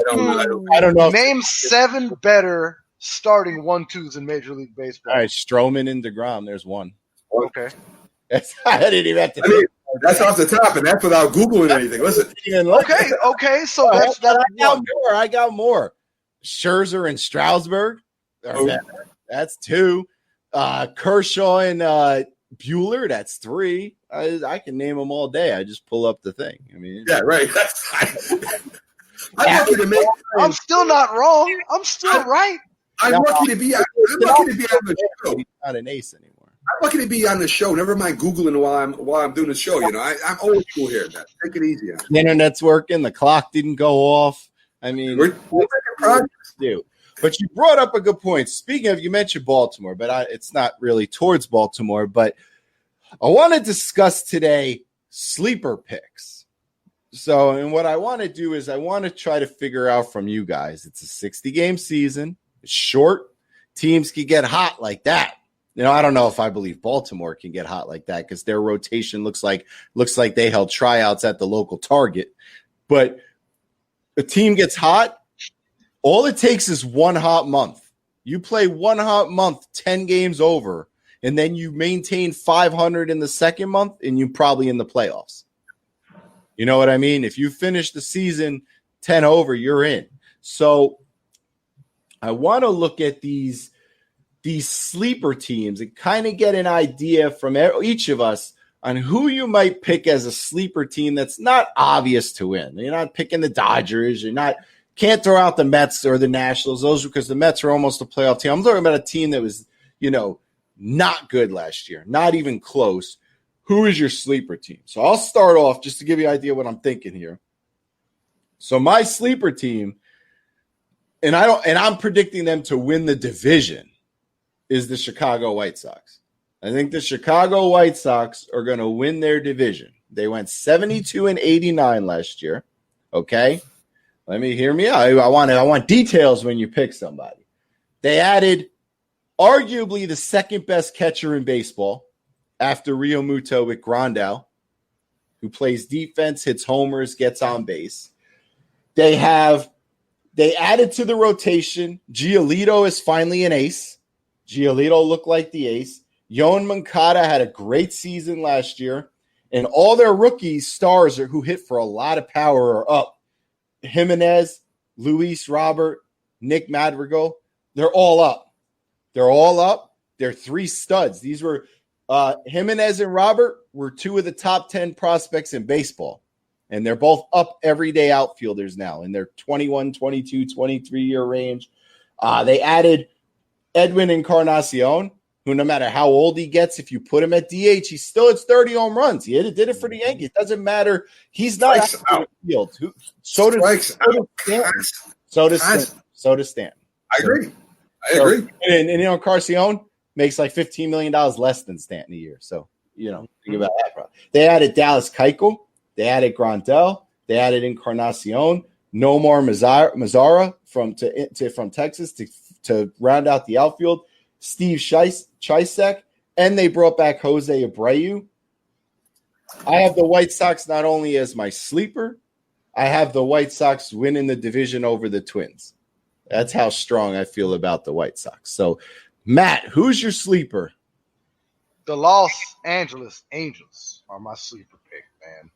I believe after going 72-90 last year, they lost a lot of close games, man. A lot of 1-run, 2-run games with those guys. They got that guy, Mr. Ohtani, Shohei Ohtani, who's going to come back healthy. He's a great player. He could carry that team by himself. They signed Anthony Rendon. They have the top prospect, Joe Adele. He'll be playing in the outfield for them in all likelihood. I would imagine he'll be there for opening day. Bullpen, not great. Could use some work, but I believe that they're not going to be a seller. They're going to be a buyer. That Angels team will, and in that division they're in, they can more than succeed against the other teams in that division right now. They don't, like I said, they don't have the best pitching, like as far as the bullpen is concerned in that division, and even at all. But as long as you got guys like Mike Trout, you've got these top prospects coming in, you've got Ohtani. They're going to be really good. I think they're going to bounce back and have a big time year, the Angels. Well, let me ask you a question before I ask Matt for his pick. Is if Trout, because he said he's still on the fence, if Trout sits out, I assume that's not your sleeper team anymore, right? Yeah, if Mike Trout sits, this is all contingent on Mike Trout playing. And if Mike Trout doesn't play, then that really changes the whole situation, because without Mike Trout, you just take away all kinds of production. You're talking about 110 runs. You're talking about 137 hits. You're talking about 104 RBIs. A guy batting 291 last year in 470 at-bats. And you can't just go out the door and put that away like it's nothing. That's right. Not the best player in the sport. Mac, who's your sleeper team? Well, I'm not going to go into names and go crazy with a bunch of information with you guys, but I like the Reds having a shot at getting the playoffs. I mean, they got a lot of first and third and basemen that are DH types, and the DH is alive this year, so that's going to help them out. Their bullpen doesn't have to be as strong because it's not 162 games. So, I mean, they don't have to pitch all the time in that. Their starting rotation is a little shaky, but it's not bad. And plus, they have a high percentage games against Detroit and Kansas City, and that should help any team out this year. And you talk about, we were just talking about, top two pitchers in baseball. They have a top two rotation better than the Yankees. They have Bauer and Castillo are as good as the last 3-4 are a little shaky, so we'll see what happens. They are in a division. They could, if the Cubs underachieve, they could, sneak in there. The thing about the Reds is that they're playing a majority of their games are going to be against Detroit and Kansas City. And as far as the rest of that division is concerned, it's not great. So where the Reds have their advantage, I believe, Mac, to kind of further your point, is that they're not going to have to go deep into their bullpen just due to the lack of innings that we're going to have. They're not going to have to stretch out those guys over a long period of time, 62 innings and things like that, but they've got an easier strength of schedule than the Twins, Cardinals, Indians, Cubs, and Brewers. They've got the easiest strength of schedule right there, and so they could very much come into the NL playoff race and gain some traction at the end there. And you're right, the Reds are a good pick there. Maybe sneaking even as a wild card. We'll see. Yeah, exactly. I do want to throw in a couple other teams people should keep an eye on. The San Diego Padres have a chance to be really good. I mean, they might arguably have the best infield in baseball with Manny Machado, Fernando Tatis Jr., who had an amazing season, Eric Hosmer, who still can pick it. They had the best closer in baseball last year in Kirby Yates, who was the number one closer. Chris Paddock's great top-of-the-line rotation starter. They added Tommy Pham, Emilio Pagan, Drew Pomeranz. You look out for San Diego, and they have one of the better farm systems, too, in baseball with Mackenzie Gore coming up this year. San Diego is about to jump off. I mean, they're not going to win the division because the Dodgers are just, in my opinion, the best team in all of baseball, roster-wise, on paper at least. I mean, you always got to factor in what will happen, who will play, who will get sick, whatever. But on paper, the Dodgers have the best roster in baseball, but the Padres could very easily win a wild card. And it's a team like the Padres or teams like the Reds, because, the Reds after the Cubs, the Reds are probably the best in that division. It's teams like the Padres and it's teams like the Reds that if you're a Mets fan, you got to say the Mets got to win and win often, because the Padres are going to be in the hunt for a playoff spot. The Reds are going to be in the hunt for a playoff spot. And if the Padres are not winning the division, I can tell you that there's only so many wild card spots, because they're not going to. Another team you should keep an eye out on, not to so much make the playoffs, but I think they could knock around a little bit the Yankees and the Rays and kind of cause trouble for them, is Toronto. Yeah, good hitters. They signed Hyun-Ring Yu, or whatever his name is, in the offseason. They have Nate Pearson, the number one pitching prospect in baseball, is about to make his debut this year. They have three excellent young hitters in Bichette, Biggio, and Guerrero. Mm-hmm. And they're not ready yet to probably, with their bullpen, challenge for a playoff spot. But take notice, because sometime in the next 2 or 3 years, it's not going to be just the Yankees and Rays battling anymore. The Blue Jays are going to be in there. Because once the Blue Jays, they have a lot of young pitching prospects. Once all those pitching prospects come up, they're going to be dangerous. Because I don't know if you've seen how often you've watched Guerrero Jr. and Bichette and these guys hit. These guys can rake. I was watching a video the other day of Guerrero Jr. hitting bombs. I mean, he was hitting bombs. This guy can hit. I wish he was a Met. So those are a couple teams to look out for. There's There's some real. There's some. Whew. I didn't realize some of these records from last year, but Detroit went 47 and 114. Oh my Lord! Yeah. 114. How do you become that bad as a baseball team? Oh, it's not that hard.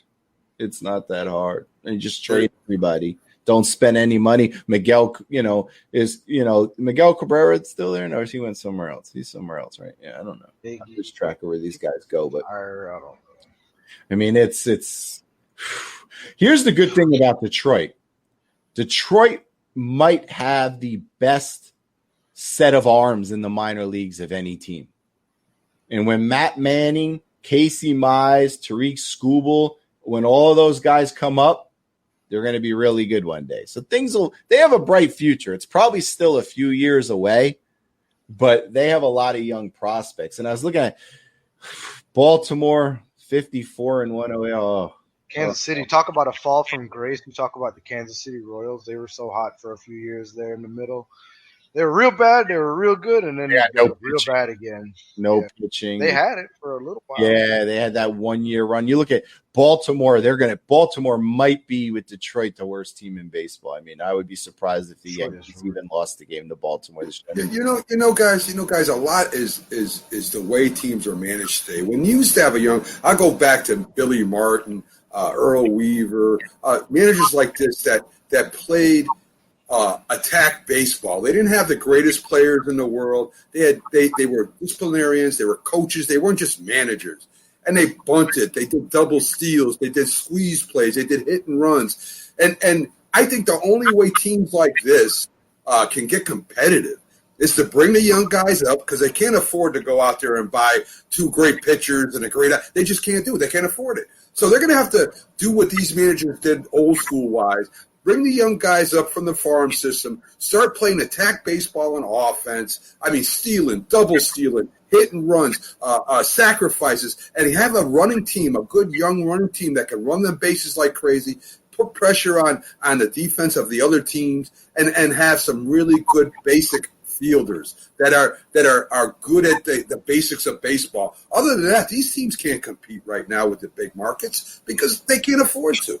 Yeah, and you look, and it's also, you got to also factor in the GM, because, like, for example, Baltimore, they traded their best player in the offseason, Villar, to Miami. I mean, they don't have anything working right now, Baltimore. They're years away. They're waiting for their top prospecting catcher, Aldi Rutschman, to come up, but he's still 2 years away. They don't have a lot going for him. Kansas City doesn't have a lot. Kansas City, Detroit, Baltimore are probably your bottom three teams again this year, record-wise. But speaking of records, so Fangraphs, which is my go-to site for depth charts and stuff, because they do a great job and they show players' salaries. They put out their predictions yesterday, and so I saw an article on the Mets and Yankees. So the Fangraphs project that the Yankees will win the AL East with a 35-25 record, and that the Rays will finish second, 33-34-26, somewhere in there. So the Yankees will beat the Rays for the division by one game. They have that the Dodgers and Astros will be locked for the playoffs, and that they'll have the best records in the AL and NL. So people are still high on the Astros. They have the Mets going to the wild card, but only with a record of 32-28, 4 games over 500. So, if the Yankees lose 25 games and the Mets lose 28 games, the Yankees aren't losing 25 games this year. What do you mean? That's still 10 games. You're only playing 60. So that's still 35-25. They're not losing 25. Watch what I tell you. They're going to be one of the best teams in baseball. They're not going to lose. That would still be, according to Fangraphs, 35-25 would still be the second best record in baseball. So they're not going 10 plus. They'll go more than that, and there'll be teams better than them probably. You'll see. You think so? Huh? Mm-hmm. Interesting. There's going to be teams in a 60-something game schedule. You might have teams like Detroit. They might win single-digit games. All right. So what are the Yankees going to go then? I don't know. Give me a win total. Just give me a win total. Yankees are going to win 39 games, 40 games. So you have basically 40 and 20. Basically, yeah. Basically. Okay. And, that's so hard to say. I mean, listen, they're at Baltimore. Even in their worst years, they have a couple week winning sprees where they're winning 8 out of 10 games, man. So I mean, this is impossible to predict. Well, I think it's harder to predict, not because I'm worried about Baltimore, because I think the Yankees are going to steamroll Baltimore this year because they don't have Villar, they don't have Trey Mancini. I think it's harder to predict just because of the fact that you don't know who's going to get the virus during the season. Listen, the Yankees put together a big winning streak near the end of the season. They're not a fast jump out team. They play below 500 sometimes in the first couple of months before they warm up. This is the end of the season, the start of the season. I ain't taking nothing for granted. I think the Yankees will do fine, but I don't know, man. They don't have. I'm going to say it again. They don't have a good starting rotation. And I know they're not allowed to say 40 and 20. I don't think I'll be happy if the Yankees just win their division. I don't care if they win 35, 32, as long as they win their division, and hopefully all our players start getting warmed up for the playoffs, and maybe in this short season we go to the World Series and do something, man. But I ain't counting no team out. I don't care how bad the virus. You can't, because could you imagine how devastating it would be to the Yankees if Garrett Cole had to sit out a month with the coronavirus? Devastating. He's the one guy you can't lose. Suppose he pulls a hamstring. Never mind the virus. He pulls a hamstring off his leg. I mean, anything can happen. And if he's out for 45 days or 30 days, I mean, who knows what's going to happen? And listen, we have no idea, man. This is not a marathon anymore. This is not wait until August, September. Yeah, man. But I mean, this is why they bet. This is why they bet on the games. I mean, this is what We might see some really good baseball, though. Like, we might see some really, really good baseball. They need to come up with that pitch clock, though. They need to come up with that pitch clock, speed these games up. We can't have these guys playing that many games in so short a period of time. And some of these games running 15, 16, 17 innings. That's not going to work. Like, you imagine you have to play 15 innings or 16 innings, and then you go the next day and have to play baseball. You got to travel and stuff like that. It's crazy. Did you guys look at the miles traveled for the season? Who's traveling the most? Who's traveling the least? No, who's traveling? So, right now, the most right now is the Texas Rangers are traveling just over 14,000 miles total, 14,700 miles. The traveling the least is the White Sox. They're traveling only 4,750 miles. The top 5 most traveling teams this year is going to be the Rangers, the Astros, the Mariners, the Athletics, the Rockies. Those are going to be your top 5. The Rays are going to travel at 10,000 miles roughly, and then the bottom 6 are around 3,000 to 4,000 miles traveled on the year. All these things are going to be factors, All these things are going to be factors. How are they traveling? See, I don't know if I get too concerned about the travel, only because of the fact that during a regular season they travel a lot more. You know what I mean? So yeah, but brother, 14,000 miles in 65 days, like that is not a light task. We're talking about first class flying here. How bad could it be? I'm wondering if like the more profitable team, like say like the Yankees, they got their own plane, they'll fly privately, they have all their own private interests. Well, all the teams do. I fly first class because I'm bougie. Bougie as hell. Okay. Yeah, that's fine. But like, does Kansas City have their own private charters? Does Tampa Bay have their own private charters? Tampa Bay doesn't fly privately. Those Tampa Bay guys, they fly out of Tampa International or Fort Lauderdale. Yeah, but when they fly them, they get the whole plane to themselves. So. No, they don't. They do not. They do. There's no chance that they're putting their players next to you. They fly on the airplanes. I'm gonna look that up, and if so, you owe me $5. They do not always fly privately. And Texas being one of the most traveled, of course, is one of the biggest states in the country. So I mean that only makes sense. Guys, when I was in the service, I drove home from New Mexico. It took me 3 days to get home. A day and a half was straight through Texas, man. That's ridiculous. Okay, here we go. Hold on. No Major League Baseball team has their own plane. So there, you can clear that up. None of them. Every Major League he made me look this up. Every Major League Baseball team has a licensing agreement with one of the airlines. The Yankees use Delta. Tampa uses Delta. They're all either with Delta or United. And when the baseball teams fly, they fly with only baseball personnel, sports writers, and announcers covering the team. That's it. So it's not just like a private team plane where it's them. Like private, but not. You know what I mean? It only put people that are involved in the sport. So the writers, on there. like the writers, like if we had a writer's pass, we could get on the plane and kind of talk to them while it's in the air or whatever. But nobody else. But they're not putting grandma on there or Uncle Joey with them, you know. No, Uncle Joey's got to walk this year. They're not going to let them guys on a plane with him. Who knows who So me personally, living in a state like New Jersey where you can bet on sports, I love to get in, mix it up, and put some bets down. So I looked up the odds for this year because I'm big on put your money where your mouth is. So I'm going to give Matt a chance to see if he's ready to put some money down. Not against me.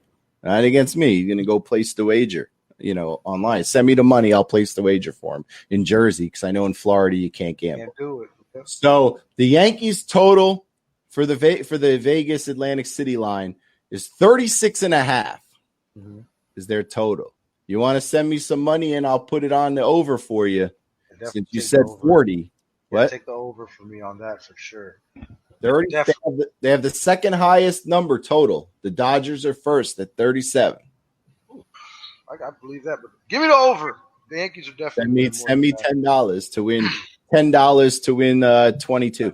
I'll pay back. Hey, look, before we round out, did we talk about the strength of schedule for some of these teams? Cincinnati having the easiest schedule in the new 2020 schedule, and Seattle having the most difficult based on the opponents' win percentage and schedule from previous years. They have the Yankees dead flat, 0 in the middle. I thought the Mets had a hard schedule this year. The Mets are sitting right around a negative .002, I think, as far as the strength of opposing schedule. So they're on the easier side of things. They have the Yankees splitting the middle, and then it goes Oakland, KC, Philly, Atlanta, Houston, Detroit, Miami, Pitt, Toronto, Boston, Baltimore, Colorado, San Francisco, the Angels, Arizona, Texas, Seattle for the hardest. Cincinnati has the easiest, St. Louis the second easiest, Minnesota, Cleveland, and Chicago the third and fourth, fifth. Michael said every game will feel like a playoff game, except for no fans. Just a little thing here. The Central Division, which is the AL Central and the NL Central, the pitching staffs are not that strong and says the Twins should feast on them. And they say that the NL and AL West are going to be a good division for hitters this year, especially with Garrett Cole gone. So we're down the stretch here. Let's discuss what's coming up. So as far as I understand, tell everybody a little bit. We have a Mets writer coming up this week. Tell us about it. Well, we definitely have a couple of guests this week. So tell us about baseball. Great. I think everybody should know the guest week coming up. But definitely Greg Prince is coming up. He's a famous author with the Mets. He's wrote like 4 books. He started really becoming a fan back in '69, which was the first time I started following the Mets. Of course, they won that World Series that year with that great pitching staff they had. He's wrote books like about Mike Piazza. He's wrote books about Amazing Again. He has another book that is more of a team, a dugout book. But I'll let him explain everything to us when he comes on Monday. But it'll be great having. We had our Yankees writer in here a week or two back. So we're going to be fair to the Mets, and to share some knowledge. We got Greg Prince coming in. Study now live or just books? I'm not sure. I again, when I touch base with him, I touch base about his books. I would imagine it's been recent too, Jim. These books have, he's been in succession, so he's pretty much into the Mets. What time is he coming on for the? Well, he's coming on Monday for us. He's coming to phone interview at 4:00. Mm-hmm. Yeah, so right off the top of the hour, and like I said, we'll be able to share some. He knows a lot about the Mets, and maybe we'll get his opinions on the newer Mets. What about this season and everything? What was his favorite book? So we'll be asking him a lot of questions, and it'll be interesting to see what he's got to say about the current baseball system too. Right. And just a quick throw in: Wednesday at 5, we do have a former heavyweight champion of the world's coming on. Wednesday at 5. So, I mean, you guys like boxing and you want to kill my audience, my base. Well, listen, I'm hoping that there's sports fans too. So if you want to talk to one of the a former heavyweight champion, I won't mention his name until we get closer. That's because nobody would guess it. So I think they would, Jim. I think they would, but that's okay. I'm kidding. He's got the boxing guys coming out, the yin yang, because we're trying to promote boxing. So, you try to promote boxing and do what you can. On the other side of things, happy to announce that we officially now have a Yankee insider. So he'll be coming on once a week, either live or taped segment based on how the schedule works out to report on the comings and goings of the Yankees. I have insiders for all the hockey teams. So, I mean, beautiful. If we were on the NHL network, we would be in, but we're not. Right.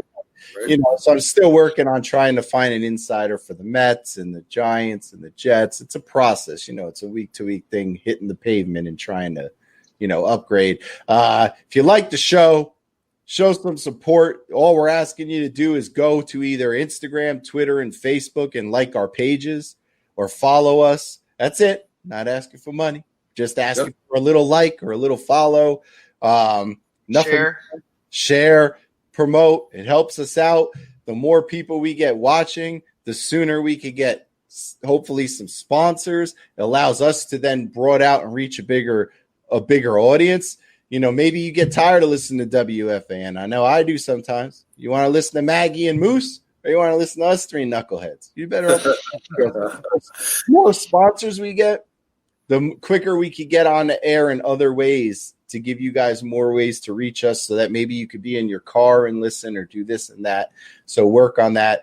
All you got to do is like us, follow us on Twitter, whatever you could do. Go to YouTube too, guys, and subscribe.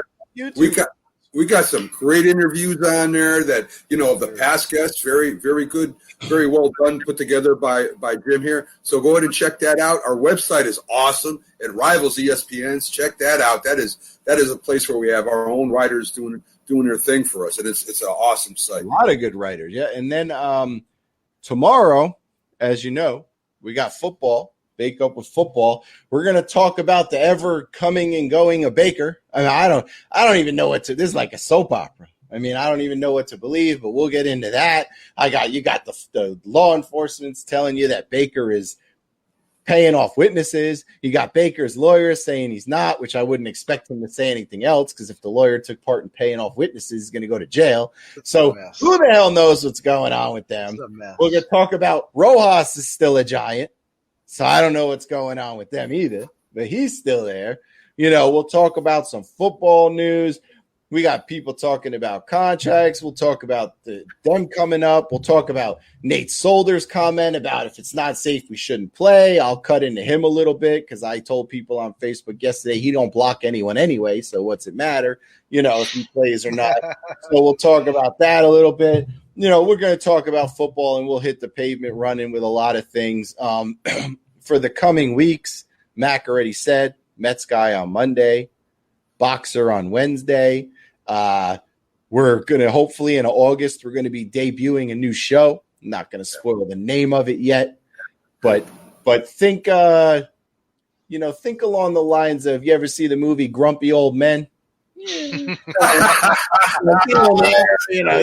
That. So, that's perfect. That's going to be it. That's about what you're looking at. Listen, we take anyone that's willing to talk sports. We don't care. We don't care. There's room for everybody here. So I don't know about anyone, but mostly. As long as you're professional and you put up a good product, we'll consider you, right? Absolutely. We've got. What am I doing here? Let me get out of here. Linda. We've got. You're hanging out in the Harry Potter studio today. Hey! Don't talk about. I love Harry Potter. I keep waiting for that bookcase to move and there be. Is that like his green screen? Did he green screen? No. I think there's a secret passage behind there, big guy. I know there is. There's some room back there that Matt has. That's like, money. I don't think it's money. I think he's got something back there. Yeah. We've got our podcast. Our podcast is launching in August. It's a totally different show. It's not just a replay of this show or any show that we do now. It's not a replay. It's a fresh show with different content that can only be listened to through the podcast. We've got we have our YouTube channel up now where we stick our interviews and stuff like that, but we're going to also in August be debuting a separate YouTube channel that has its own name and its own content that will also be its own individual shows. So like you go to Big Guy Sports on YouTube now, you're basically just watching either a replay of an interview we gave with like Bob Arum or somebody, or you're watching sections of the show, just like we put on our website. That's what that's for. The Big Guy Sports YouTube channel is for replays, but we're putting out a different YouTube channel that will be separate content with videos and everything from what you see live. So we're going to give you more content, stuff that you can watch between the podcast and the YouTube channel, both launching in August. It'll be stuff that you could watch on your own time, as opposed to the show where it's kind of like you got to catch it live. This will be something that is totally separate, shorter segments too. You know, the podcast will be like around 30 to 40 minutes an episode, and the YouTube channel, the YouTube videos will be like 20 minutes or so. So it'll be something you can watch and sink your teeth into, and you're sitting around drinking, eating, and just like, oh, what am I going to watch on the internet? What am I going to stream right now? We got those coming. We're bringing on people every day. If you know anybody who loves sports and wants to get involved, whether they want to do a show, a podcast, want to talk sports, want to be an insider, want to write, send them our way. Get in on the ground floor now, because a year from now, this could be something really special, and you want to have been in on it when it, takes off. As Alexander mentioned, for you sports nuts, we got the Red Bulls tonight at 8:00. New York soccer team after NYCFC lost 1-0 yesterday. I was watching that game, and they're just about getting eliminated from the tournament. They have to win out now. So we have two New York soccer teams in the MLS. One of them is has to win out to have a shot to advance in the tournament. Red Bulls are still alive for so far. So they're tonight. UFC 251 is tonight also. Watching that one. If you like some fighting, you get yourself some whiskey, some tequila, a beer, sit down and watch the UFC. Right, that's how I would do it. I get my whiskey, tequila, and beer. I like to watch fighting. I don't. No, I said one or the other. I start fighting. Jim has them all lined up. He has a couple cigars over here, and he just goes to town. I'm ready. I gotta watch it. I mean, right now I would watch Betty White and Bill Clinton shuffleboard competition just to get some sports flow. It doesn't matter, So Justin's a big Red Bull fan. I'm going to message him as soon as we're done to see why he's not voting for me as commissioner. I'm assuming that's what the WTF was about. So he's going to get a message from me. But other than that, everything's going forward and been solid. We just keep doing what we're doing. So we got a lot of exciting shows coming up this week. And we're only, as I said before, 12 days for opening day? For a lot of stuff. Days. And then it'll be like a blur. Baseball will start. You'll blink, and a week later, basketball will be playing. And then a day later, hockey will be playing. And just like that, we'll have gone from talking about anything we can find to reviewing and breaking down the sports. Justin says I'm not qualified. Damn. Cold. We used to be close. I don't know what happened. I must have treated you really bad today. I know. I must have said something bad to him. I don't know. We used to be really close, and now he's dug me. Yeah, he took a shot at you there, bro. Yeah, it's a shame. We were close. I don't know what happened. We were building a friendship. Now we're some sort of betrayal. I feel like he betrayed you a little bit. I know. I think I must have betrayed him first. Yeah, it's like revenge. Yeah. Hey, listen, Justin doesn't seem to be the type of person that just lashes out. I think there was a reason behind that, Jim. I think you should be doing some soul searching right now, Jim. I really believe. I should, or he should. You should, Jim. I know that. I know. You're gonna need mediation.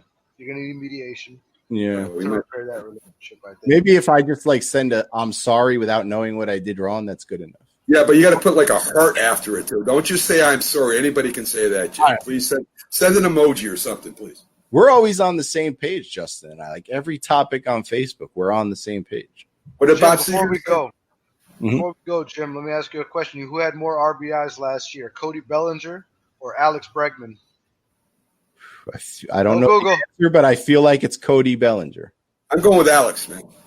Who is Are it? you going with Alex? Yeah. It was Cody Bellinger. He had 115. Alex Bregman had 112. There's your Dude, fun fact for waking up there you go. football on Cody Saturday Bellinger morning. is a stud. Yes. He is, man. There's some Christian Yelich, Cody Bellinger. There's some guys in the MLB right now. Yelich, Trout, Bellinger, Cruz, Bregman, Rendon. Those guys are just the future is bright. We're going to get to see them. We're done for the day. Enjoy your Saturdays and Sundays. Justin, let's talk. Let's make up. We're done. We're done for the day. We'll see y'all tomorrow for the football show.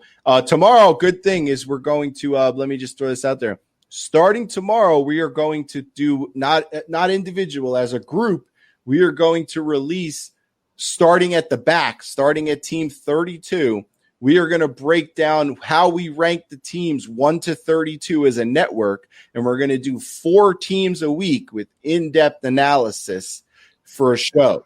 So we're going to start tomorrow. Will be who the Big Guy Sports Network ranked as teams 29 through 32. Will be tomorrow. And we're going to do 4 a week for the next 8 weeks and break down and see where we rank our teams going into this season. But they're going to be averaged out as a group. We're not going to be like, I name a team, he names a team, that'll take forever. So we'll break it down, analysis. You guys be good, have fun, enjoy the UFC, enjoy the soccer, and thanks for chipping in. Have a good one, guys. It's the Worldwide Sports Radio Network.